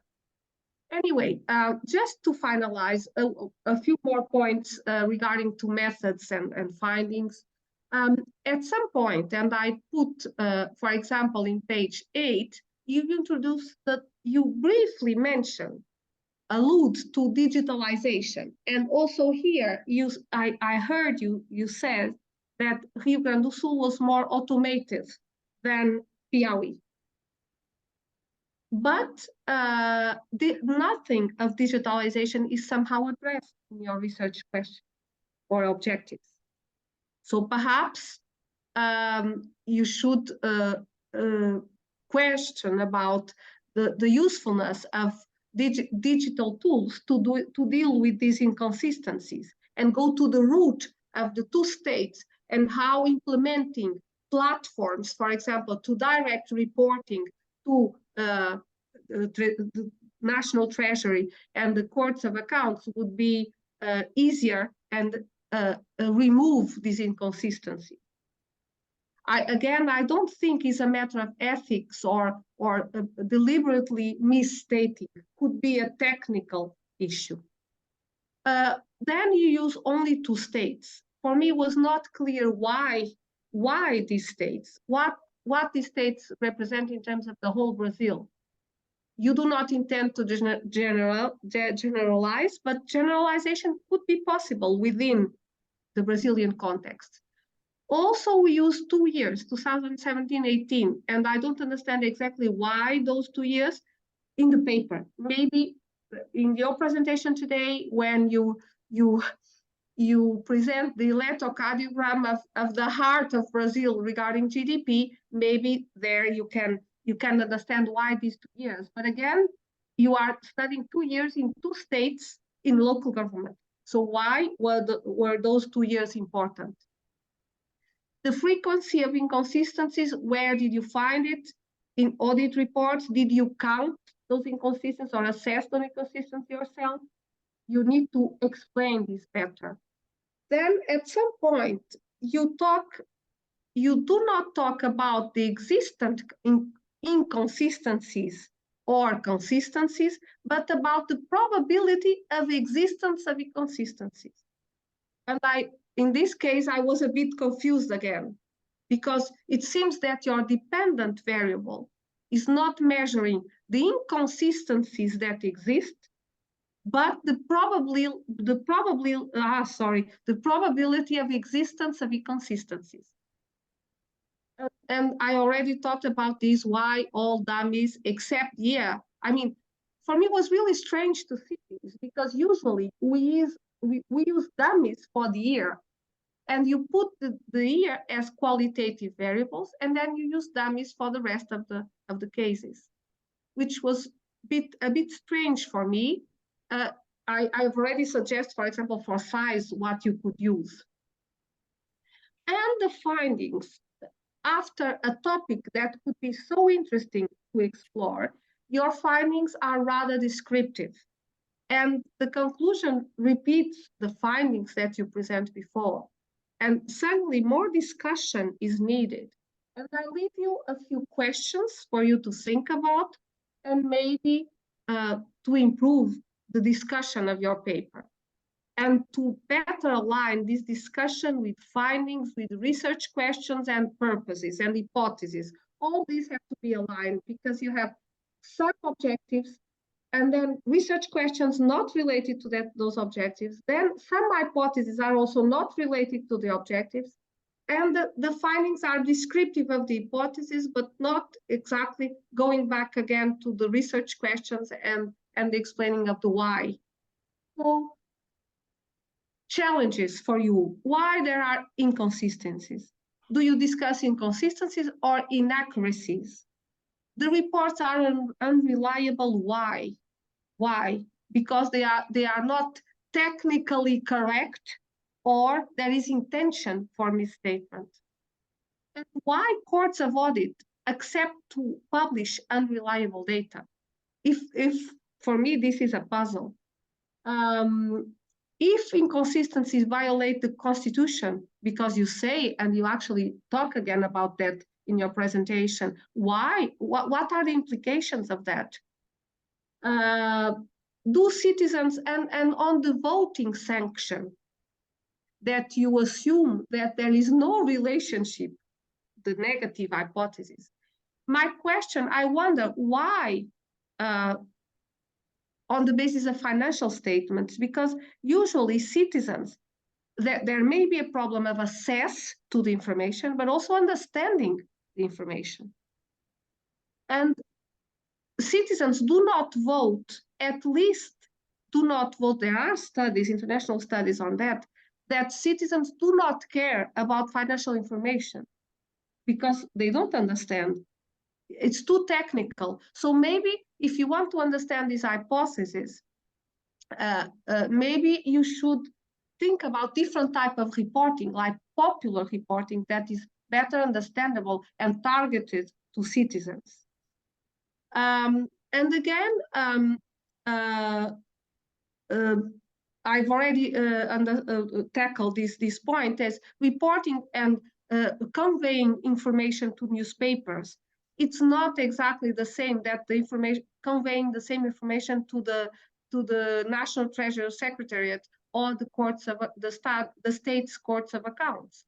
So I think again could be when you go to the press, there is one intention, and when you go up to report to oversight bodies, you have to report because otherwise you have to report accurately because otherwise there are different sanctions.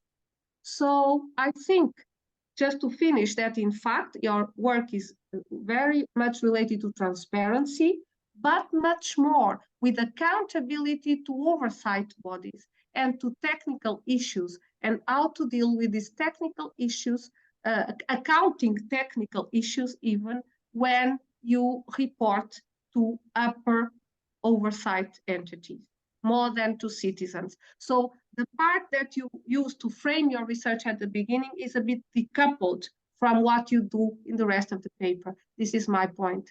And having said that, congratulations, and I hope you continue to improve your research. Thank you.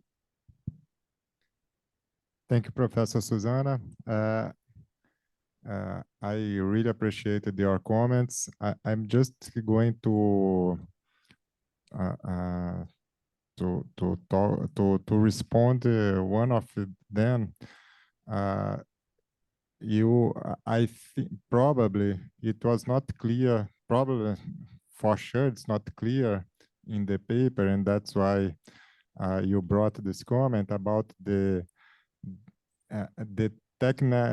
technical inconsistencies. They are not technical at all, Professor. And I can say that because, for example, some of the reports you have 2 different municipalities with 2 different mayors, and they have exactly the same report. This is not technical at all. This is a fraud. But were they not able to produce a different report? Or, I mean, how can you prove is a fraud that the intention? How 2 different municipalities can have exactly the same report? This 2 different municipalities. Okay, I didn't understand that. Okay. In this case, what we suspect is that neither municipality has its own accounting staff, but they outsource the accounting activities to some accounting firm, and then the accounting firm just sends whatever information it wants. So, but this is misstatement. This is a technical issue. This is a matter of accounting and auditing. Not exactly, it's fraud, but it's fraud, but it's not by the mayor. It Definitely depends. not. When I mean technical issues, is that you have to hire better accounting services. Otherwise, you are sanctioned by the court by the Court of Audits. So I wonder how the Court of Audit accept such report. Yeah, that's another issue because these reports are available on the website of the Court of Accounts, Court of Audit, but they are not audited.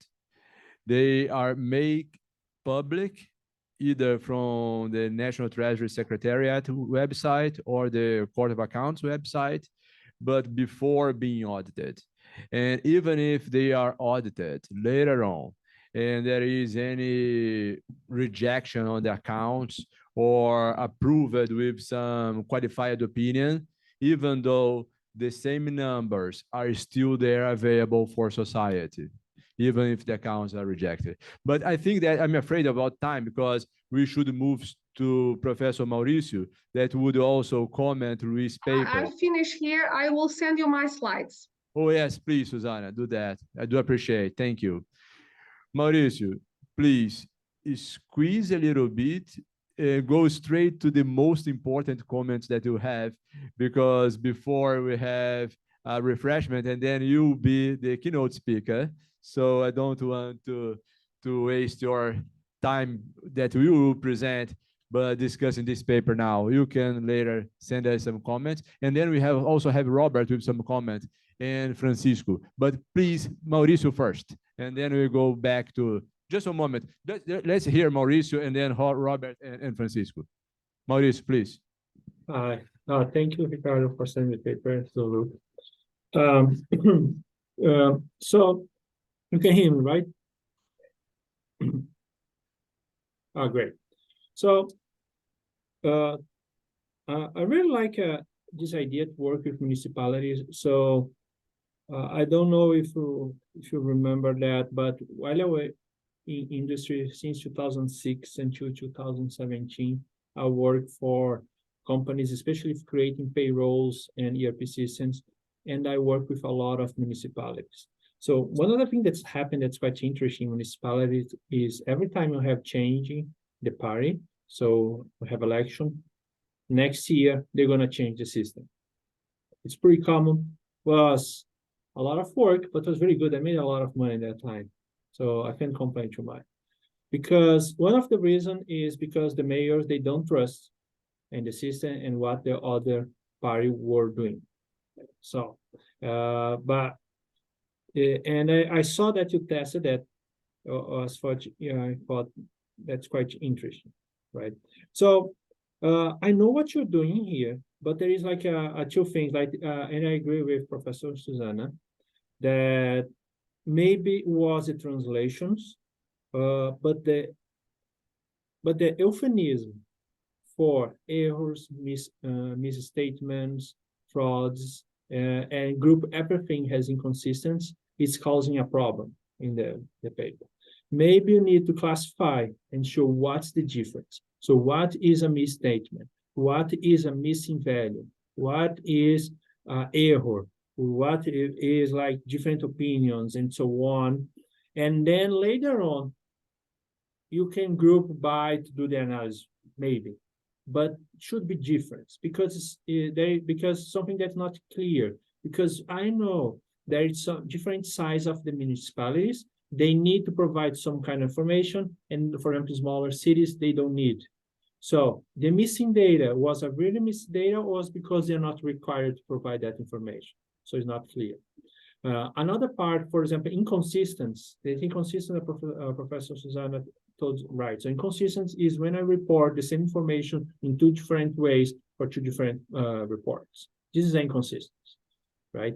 But not necessarily is an error, because I know that one of the problems that CConf have is because some states, courts, some tribunais de contas dos estados, they have different understanding of the report of the about SICONF. So some states going to report one way, another state going to report in another way. And as far as I know, there is no solution about that because SICONF is a federal entity, but it has no authority. And the final authority is the state's courts. And the state's courts, they have different understanding about the legislation and so on. So if they are different because the understanding of the court is different, it is not error. There is not a problem, right? So it's something that you need to treat in your paper. So I know that you are doing, like, do not call error frauds or statement, but this is causing a problem because it's not the same thing. And maybe translation for English is way worse. It's getting worse because you're not inconsistent, right? So, but I know what you're saying. And like the quality, so we are talking about the quality of the information. And the quality information is one thing. Representing the truth is another, right? So that's why I felt like when you say the parallel realities, you are pushing too hard. So maybe because I can have the right data and have two realities, and I can have different data and have one reality. I believe like most of the financial statements, they are reporting what's really happening. Even if you have errors, the quality is poor, right? And one thing that I guess you need to address is because over time, SICONF has did a lot of actions, a lot of programs to improve and work with the municipalities to improve the quality of the financial statements. So since you have the matriz de saldos contábeis, you have all the system that is together improving. And you need to see just what's happening. What was the actions that are happening every year that actually improved the quality? Because you're not saying, because I believe, so a priori, I believe that the quality of the information is improving over time. Okay, what you need to do? You cannot analyze just 2 years. You need to do the rest of the years, 2020, 22, until today, and see what's the trends, what's happening with the quality of information. Is this quality improving over time is one thing. And then if it's improving, what's the action that all the courts, the SICONF, and other one are doing to implement? You know that I know that you have legislation that parts of information start to be required after some years. What is changing over time that is manipulating, it's increasing or decreasing the quality of information? I guess this is the most important to understand. It's like focus on why this is happening. That's what, like Professor Zana said. I guess she was really, I agree 100% of what she said. And there is one more thing. So just for finishing, so when you see a regression on like a table 8, right? So you have some variables of control, have population, education level, year, report, state, right? So if you say like, so all your pods, you need to have a really strong background in the literature. So why? So why are you using education level of the male, for example? Do you have some research? Why do you think that that's going to impact in our, because you saw, even if you run, it doesn't have any significance. It doesn't impact your information. But a priori, this is not, because for me it makes no sense, because who is responsible for prepared income state, like the financial statement, is the accountant, not the mayor. The mayor is just responsible for that, right? So it's the accountants that are important, not the mayor, as a priori, unless you have something that says that the opposite way. But when you run the regression, it doesn't say, right? So even the year, so why the year is important? So do you have something that's happened during that year, any action or legislation that's changed, that the year could be a dumb variable or could be a class that is actually going to explain and impact what's happening, right? The state I know, right? The state I know that you chose Rio Grande do Sul because it's the best state of Brazil, right? For a financial statement. We can look, so just for finishing, right? So but like in general, I like the idea. I really like when you work with local governments, and especially when you're talking about the quality of the data. I worked a long time with this municipality, and I know like in loc what is really happening there. So I was really happy to see. I believe is a really nice one. So one thing that you didn't mention here, that's maybe something that you can look at, is the ranking of the quality of information provided by SICOMF. So if you go to SICOMF ranking, is the first hit. So they provide, I was just checking right now before the conference, I know they provide the quality of information for the last 5 years, right? And if you look for municipality, like for this year, the top 10, you have 4 municipalities of Rio Grande do Sul, right? The top 10 in quality of information, right? So I know that's a state that is really strong on that. And like I said, I was born there, so that's why I believe it's the best state of Brazil, right? But like in general, I really like, but like I can see maybe if you refrain, like separated what's the difference. I guess maybe the translations or something that you try to not call, you didn't want to call what's really happening by its name. You create a euphemism for that, and this is causing a problem, I guess, in the paper, right? I guess that I'm gonna stop here, otherwise no one's gonna have coffee, right? Thank you. Thank you, Mauricio. We will consider yours and Susana's comment in the next version of Luiz's paper. But I saw that you had some comments from the audience, so please, let's just try to be as brief as possible. Yeah. I concur with what Mauricio just said. I've dealt with a lot of frauds, and if you want to call it a fraud, you have to be able to show substantive evidence. And I would postulate that you can't, for many reasons. You're dealing with a jigsaw, a very large jigsaw of players, and too many people within that jigsaw all playing. Now, they could be showing inaccurate postings, deliberate inaccurate postings, or even fraud, but you have to show substantive evidence to be able to prove that fraud.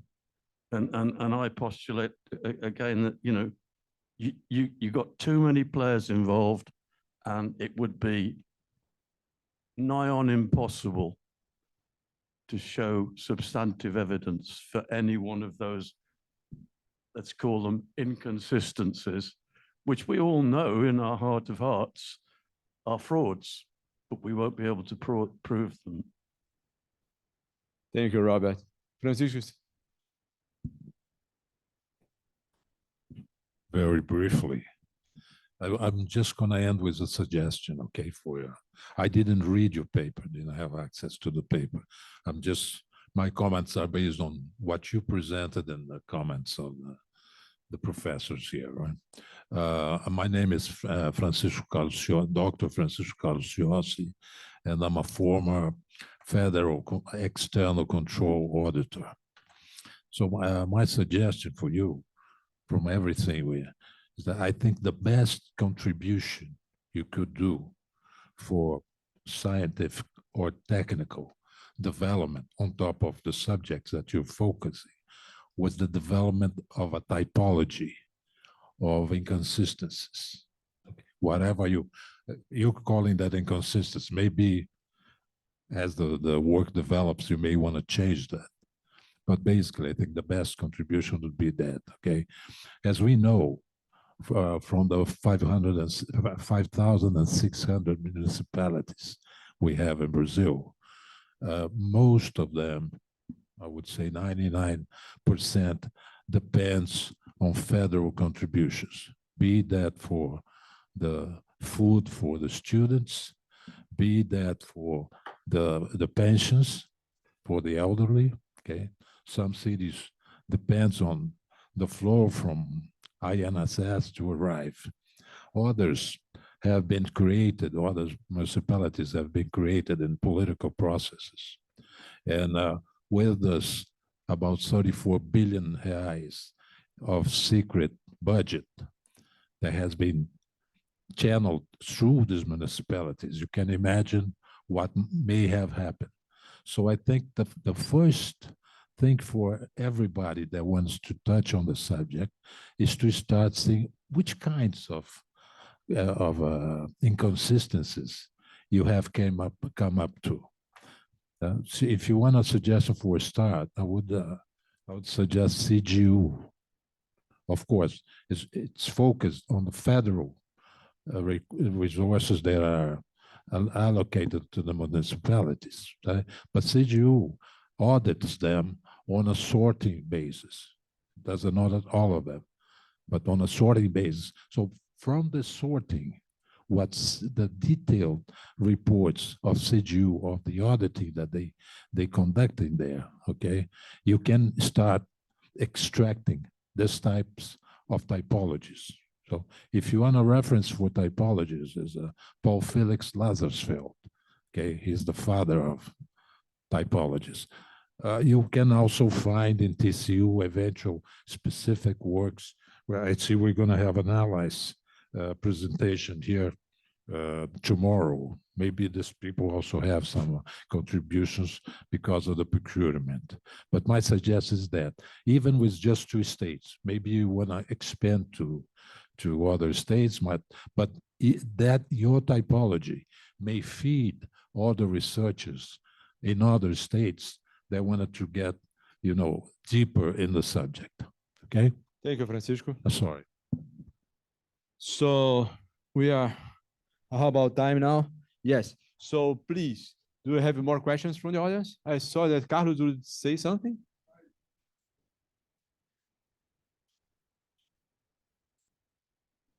We can talk later. Okay. So thank you, Luiz, again for your presentation. So now we have a small break. Like we'll be back at 4:45. Yes, 4:45. And there will be Professor Mauricio presenting towards, sorry?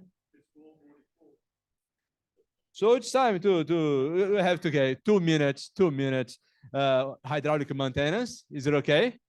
Just 2 to 3 minutes of hydraulic maintenance, and we will be back in 3 minutes from now with Professor Mauricio. Thank you, Susana, Mauricio, and Luiz, and the audience. Thank you, and I do apologize. I cannot continue with the colloquium today, but tomorrow by this time I will join again. Thank you. Yes, bye-bye. Please. Thank you.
Mauricio, are you ready?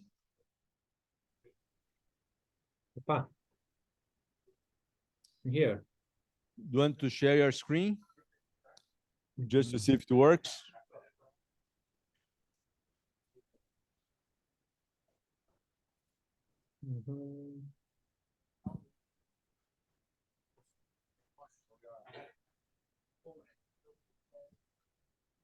Just Espanol. You said that you need to go Can you see it? In the middle of but you won't have great words concluding wisdom here with Professor Kevin. He will make the closing remarks. He is He very will wrap up charming. everything that was said today.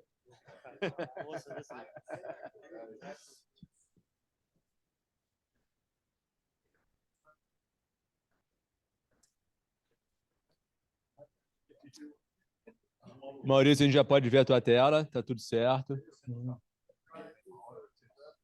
A gente vai jantar hoje? O que a gente faz no jantar? Que horas? Por mim, sai daqui e vai comer direto. Você quer comer mais tarde? Eu te falo que vai sair.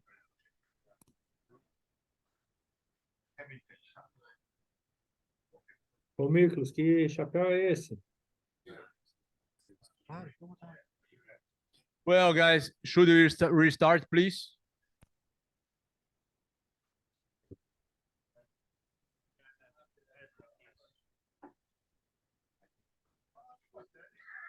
Okay, so let's restart.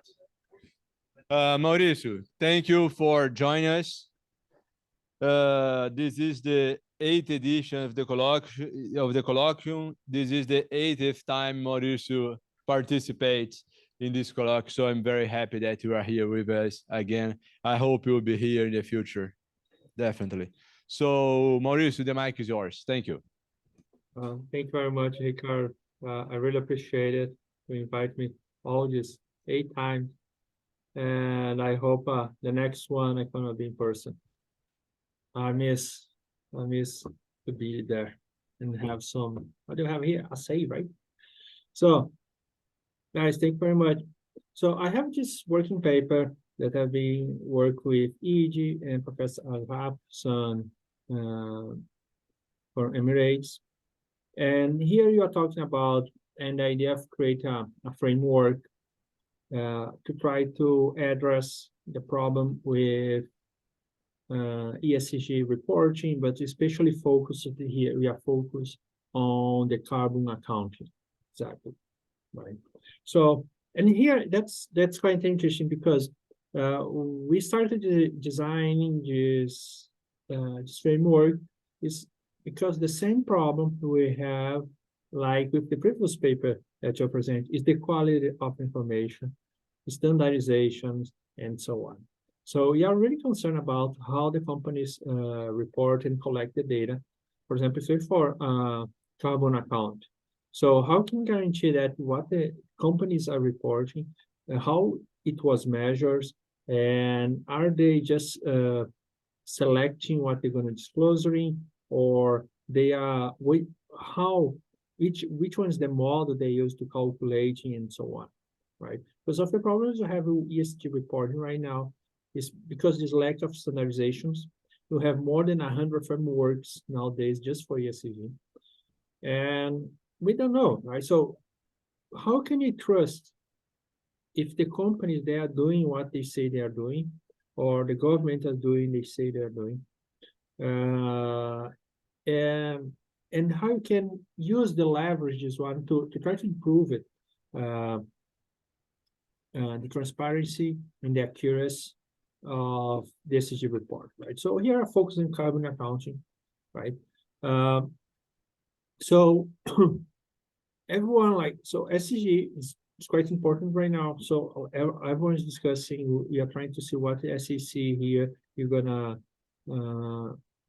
put for the companies and how the different parts of the world are dealing with ESG. So you are trying to create you use it here a design science to create a framework to propose a methodology and how to collect the data, how pre-process this data and the analytics and the reports that you are doing, right? So you create, like, especially because of the climate change and especially carbon accounting is being really important, right? And the problem that we have right now is this: lack of standardization, the data accuracy issues, and the transparency concern, right?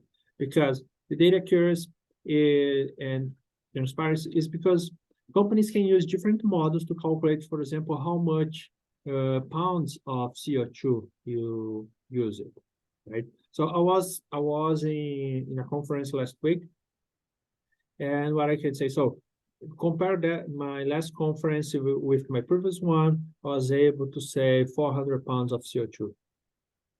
Right, so it's something that how companies disclose it. Right. So we reduced 10% of our carbon emission compared to the last year. The problem is how they get that measures and how you account for that, or is this too much or not? For example, I say like 400 pounds of carbon CO2 that I was able to save is because I started driving, I picked the train.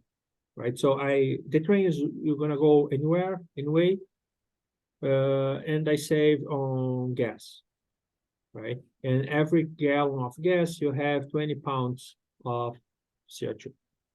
For example, this is my model. This was my model, was as accurate as possible. But I don't know, 400 is too much or it's not? What means 400 pounds of CO2, right? And if you use a different model, or no, you need to count not just the fuel, you need to count the usage of the tires and so on. So other companies, other persons, they may use a different model to calculate that one and get a totally different results. The way the reports are sending today, we don't know which model the company uses. They may use one model 1 year, another model, another one. If they are changing, or gonna use the model that you're gonna give better results for them. Like say you're gonna look nice, right? And what's the problem with an account that you have? We need comparison, right? So you need to be able to compare companies against companies and the same company over time, if because you are concerned about accuracy in account, right? So we are proposing one possible way is to use a blockchain solution. The idea of using blockchain, one of the reasons is using a consortium blockchain. So in a blockchain, you can design different. So the blockchain is going to provide for us immutability, decentralization, and security, right? And then you can have different stakeholders, different people that are interested in this data, validating and see what's happening. So you can have the auditors having access to the data, real-time access to the data, with the so the company is feeding the data, but they also have access. The government may have access. No governmental companies like ONGs, you say in Brazil, right? Non-governmental organizations can have different stakeholders, different organizations can have access and view this data. We can create in a different level of access, but like the auditors may have access to the raw data, while for example, some entities are only going to have access to the final report, but they can see that was consistent. The model that was used is going to be there, the analytics and so on, right? And like of course, for design this one, you're trying to use the design science research and apply all the methods to see how it's going to work, right? So, like I said, so the SDG is really big, but we are focused more in the E part in the environmental, focus exactly in the carbon emission account for this prototype that you're trying to design. And of course, you have a lot of different standards, different legislation, so different countries, different industry. So that's the problem. So you don't have standards, the standardization, the problems data accuracy, and so that's why it's so important for us. And you have like a lot of pure research. You have like bring like the blockchain has a emerging technology, bringing all the benefits of decentralization, especially this immutability, right? So, for example, the government, you are pushing really hard nowadays on the green energy in Brazil. And you say, so you know that Brazil is one of the biggest countries, one of the biggest with green energy or renewed energy matrix. But how you can like prove for other countries or so on the measure that you're doing? Or if the government say no, you increase your capacity, reduce the carbon emission, but how you can prove or guarantee that the government is saying is true, right?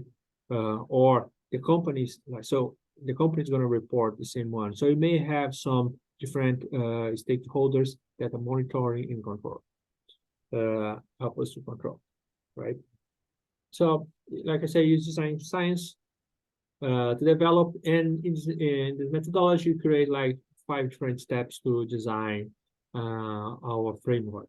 So first develop the framework, then you design the artifact, then implement the artifact in a company, test in 2 companies. I'm going to show the results later on.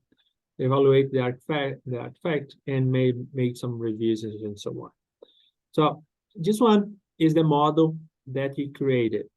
So a proposed model for a blockchain. So in the top here, you have the data collection and standardization. So this is the application layer, is where you go the app that you're gonna do the ETL part. So in this app, it is responsible to collect data. So, and this data can be collected for several different data sources. So you can collect data from sensors, for example, the temperature or the energy usage. You can collect the data from third party, for example, the suppliers can submit data in different reports like energy bills and so on.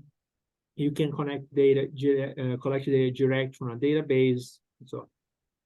So after this app, the application layer that's responsible to collect the data, you're going to submit the blockchain for the recording part. So this is the record part, you're going to validate the sets of the standards, what the data it is. You're going to parse the data based on the requirements, and then you go to the verification step. You can see that is in green. So this is our first smart contracts, right? So remember when I talk about blockchain, we are talking especially smart contracts. So smart contracts, I don't like this name. I think it's a bad name. I like more what the Hyperledger say. So instead of calling smart contracts, they call code chain. So basically, the smart contracts or the code chain is an app that's going to run inside this blockchain. It's going to be a distributed app that's going to run based on the inputs that the data you're going to process. You're going to have our output. Good thing. This app, you're going to enforce all the rules that were designed in the mod. So in this verification process, you can, when the company can choose a model for this verification, could set the standards and so on, and you're going to run. And basically, in the first one, you're going to validate if this data is a relevant data based for ASCG of the reports that you wanted, or if it's a non-relevant data. Okay. So the non-relevant data can be a discretionary data. So it's data that's not mandatory, it's not part of the standards, but for the company, it is important to show what they want to submit the data. And the relevant data is the data that is according to the smart contracts or with the standards. They're going to classify, for example, if it is important or not. Right? And then you have less analytics. The other wing parts is another smart contracts. So in this analytics, the companies may choose which kind of analytics, or the users, the stakeholders, which analytics they're going to run, different models, reports, and so on. And so for this analytics, for example, compliance check, I'm going to show you the idea and the models that you created, right? And when you run these analytics, you're going to record, you're going to generate the reports, right? So the reports, the final parts, they're going to have the results of the analytics and the relevant data, and you can append together or generate reports for the non-relevant data as well. And the last part, you have the view, so it's the stakeholders. So you may have a society, other entities that you're just gonna view this data, and they can trace back because they can see which app, like for example, which analytics were run it against, and how this analytics process everything.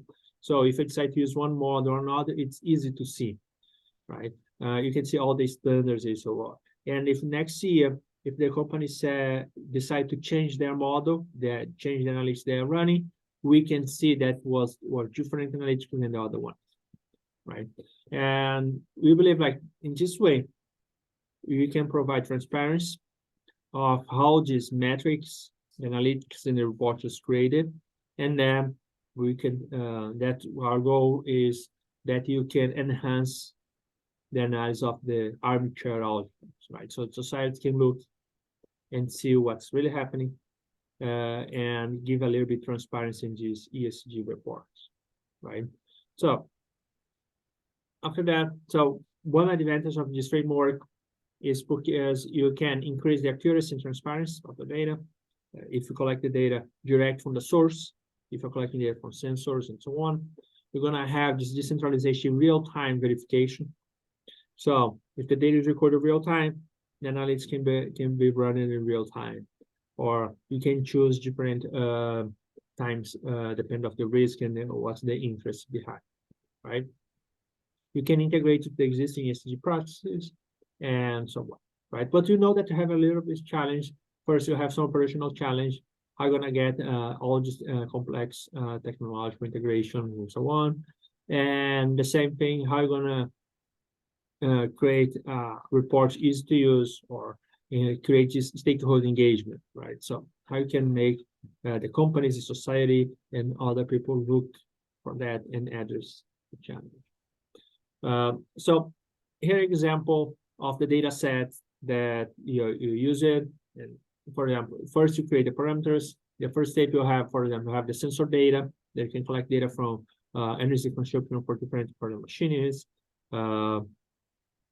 Or sensor like temperature and so on. We have energy bills that are the bill that's collected from the suppliers and the companies they send, the supplier reports, the ranking of the suppliers, and the SDG standards, right? And the parameters you may have, like, for example, supplier name, energy consumed, carbon emissions for that supplier, energy source, ESG, which standard will use it, and what's the threshold for that standard and so on. And what you can see, for example, after this second table, you can have a report by the performance of each supplier using this kind of data. And then the company may choose one supplier or another based on that report, right? So for test this design, for test this framework, we create 4 analytics based on the data that we're able to collect and generate. So that was a simple one, but we are trying to do a compliance check. So based on the standards, which data are compliers to have compliance or not. So for example, the supplier performance, you're gonna have the rank of supplier based on the energy consumption and carbon emission. Then the energy consumption, you're gonna identify the opportunity, so how you can reduce the energy usage and so on. Like how can you put renewable energy or non-renewable source and so on. The carbon emission, you're gonna track the carbon emission and the compliance check, right? So this is what you're trying to create. And so how do you implement, right? So you implement this on 2 companies. And we did all this, like the steps, like the idea, we did the data collection, record the blockchain, create the process, classifying the data, outputs, analytics, create a report, and so on, right? So that's the steps. And how you did that? So we designed this artifact, and we collect data. We work together with 2 companies, 2 energy industry in Emirates. So have EG that was living there. He's living in Dubai right now. So he had a good access with the company, and was able to work with this company to collect the data and process in the blockchain with their help and everything. So for now, we collect data from a database to perform. For now, until now, well, we need to call company A and company B because I'm going to show you the results not so good right now. Without them, for this data is private for now. And then you implemented the framework, you run all the process, you classify the data, and run the analytics and create some reports in the end, right? So the problem is like, we need to get a clearance for all this data to show step by step what the results for every step and how you create it. You are still working this part of the project, but like you created, and now this framework here, example of the 2 reports that you generate. So create a report for company A. So just for 4 different metrics that you create. If you look here for company A, supplier performance, you have 85% compliance with the ESG standards that they're using, and its consumption 65%. So this is compliance. Should be 100% for every metrics, right? This is the deterministic approach. Every spec here, they should have 100% of these standards. So they're not compliant with that. And then you can see which part was not performing well and how the company is going to make a good decision and implement the controls and try to adhere the standards, right? So if we look here, energy consumption 65%, this is really bad based on the standard, the performance. They should be clear to 100%, right? So carbon emission, same thing. And just the compliance check. So just for testing the framework and so on, right? So the implication that you have,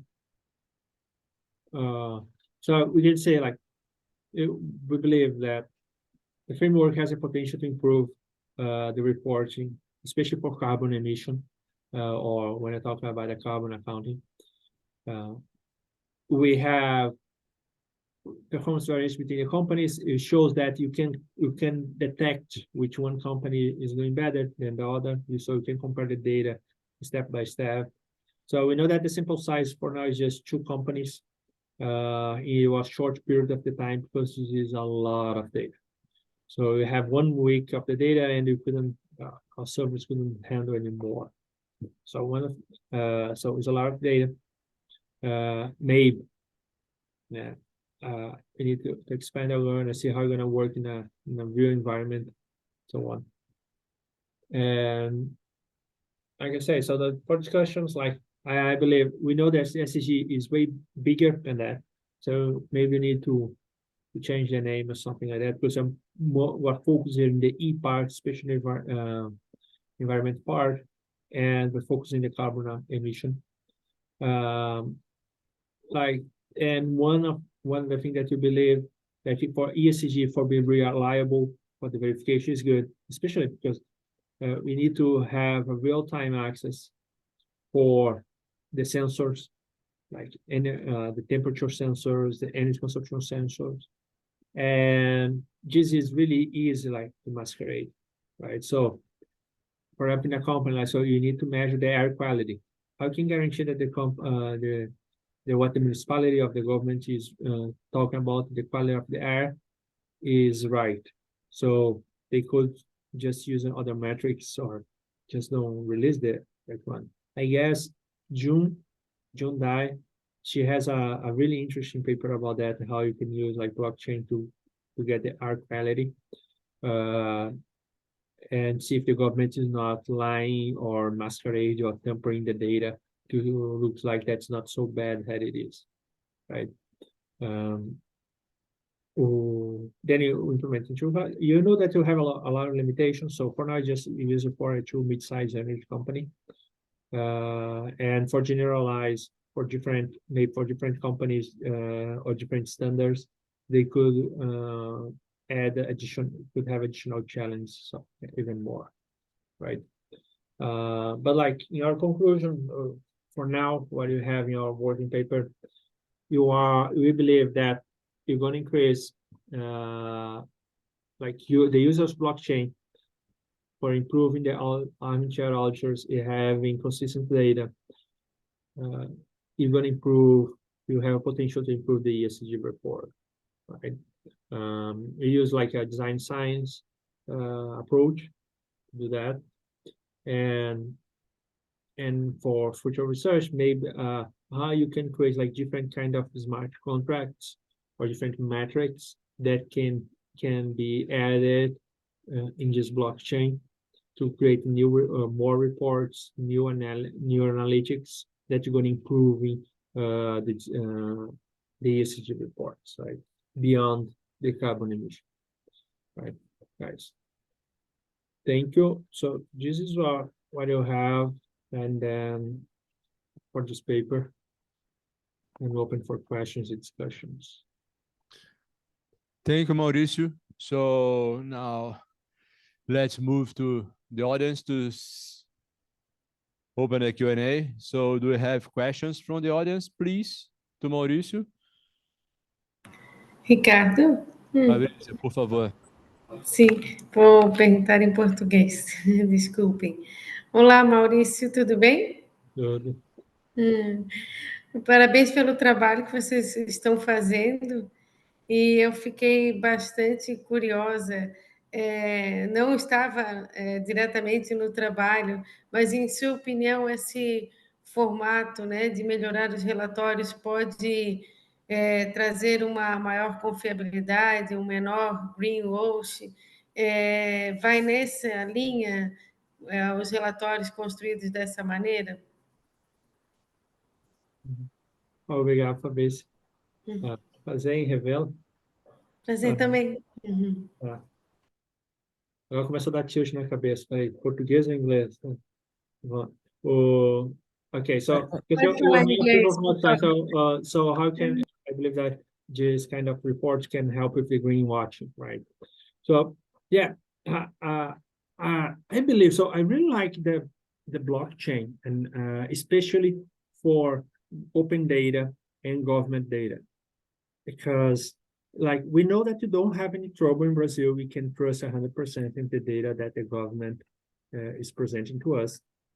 Because but maybe in some countries with a weaker democracy or with trouble with some government, they may try to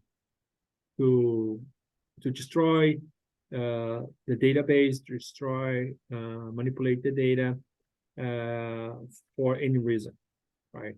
And now, so we can only trust that the data that was published by the company or released in transparency, because you used to have is the Diário Oficial da União, right? So you have the journal that was printed every day with every action, every data that the government released for public.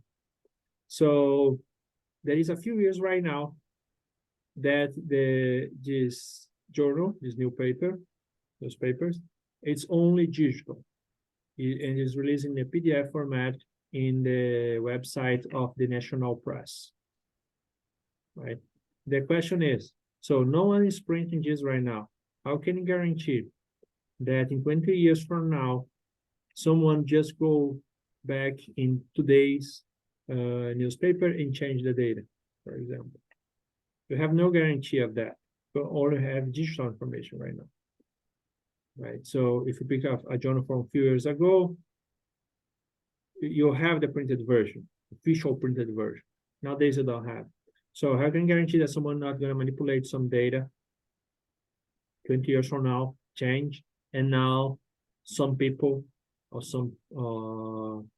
someone have access to have a retirement that they didn't have, and they didn't have the right for that.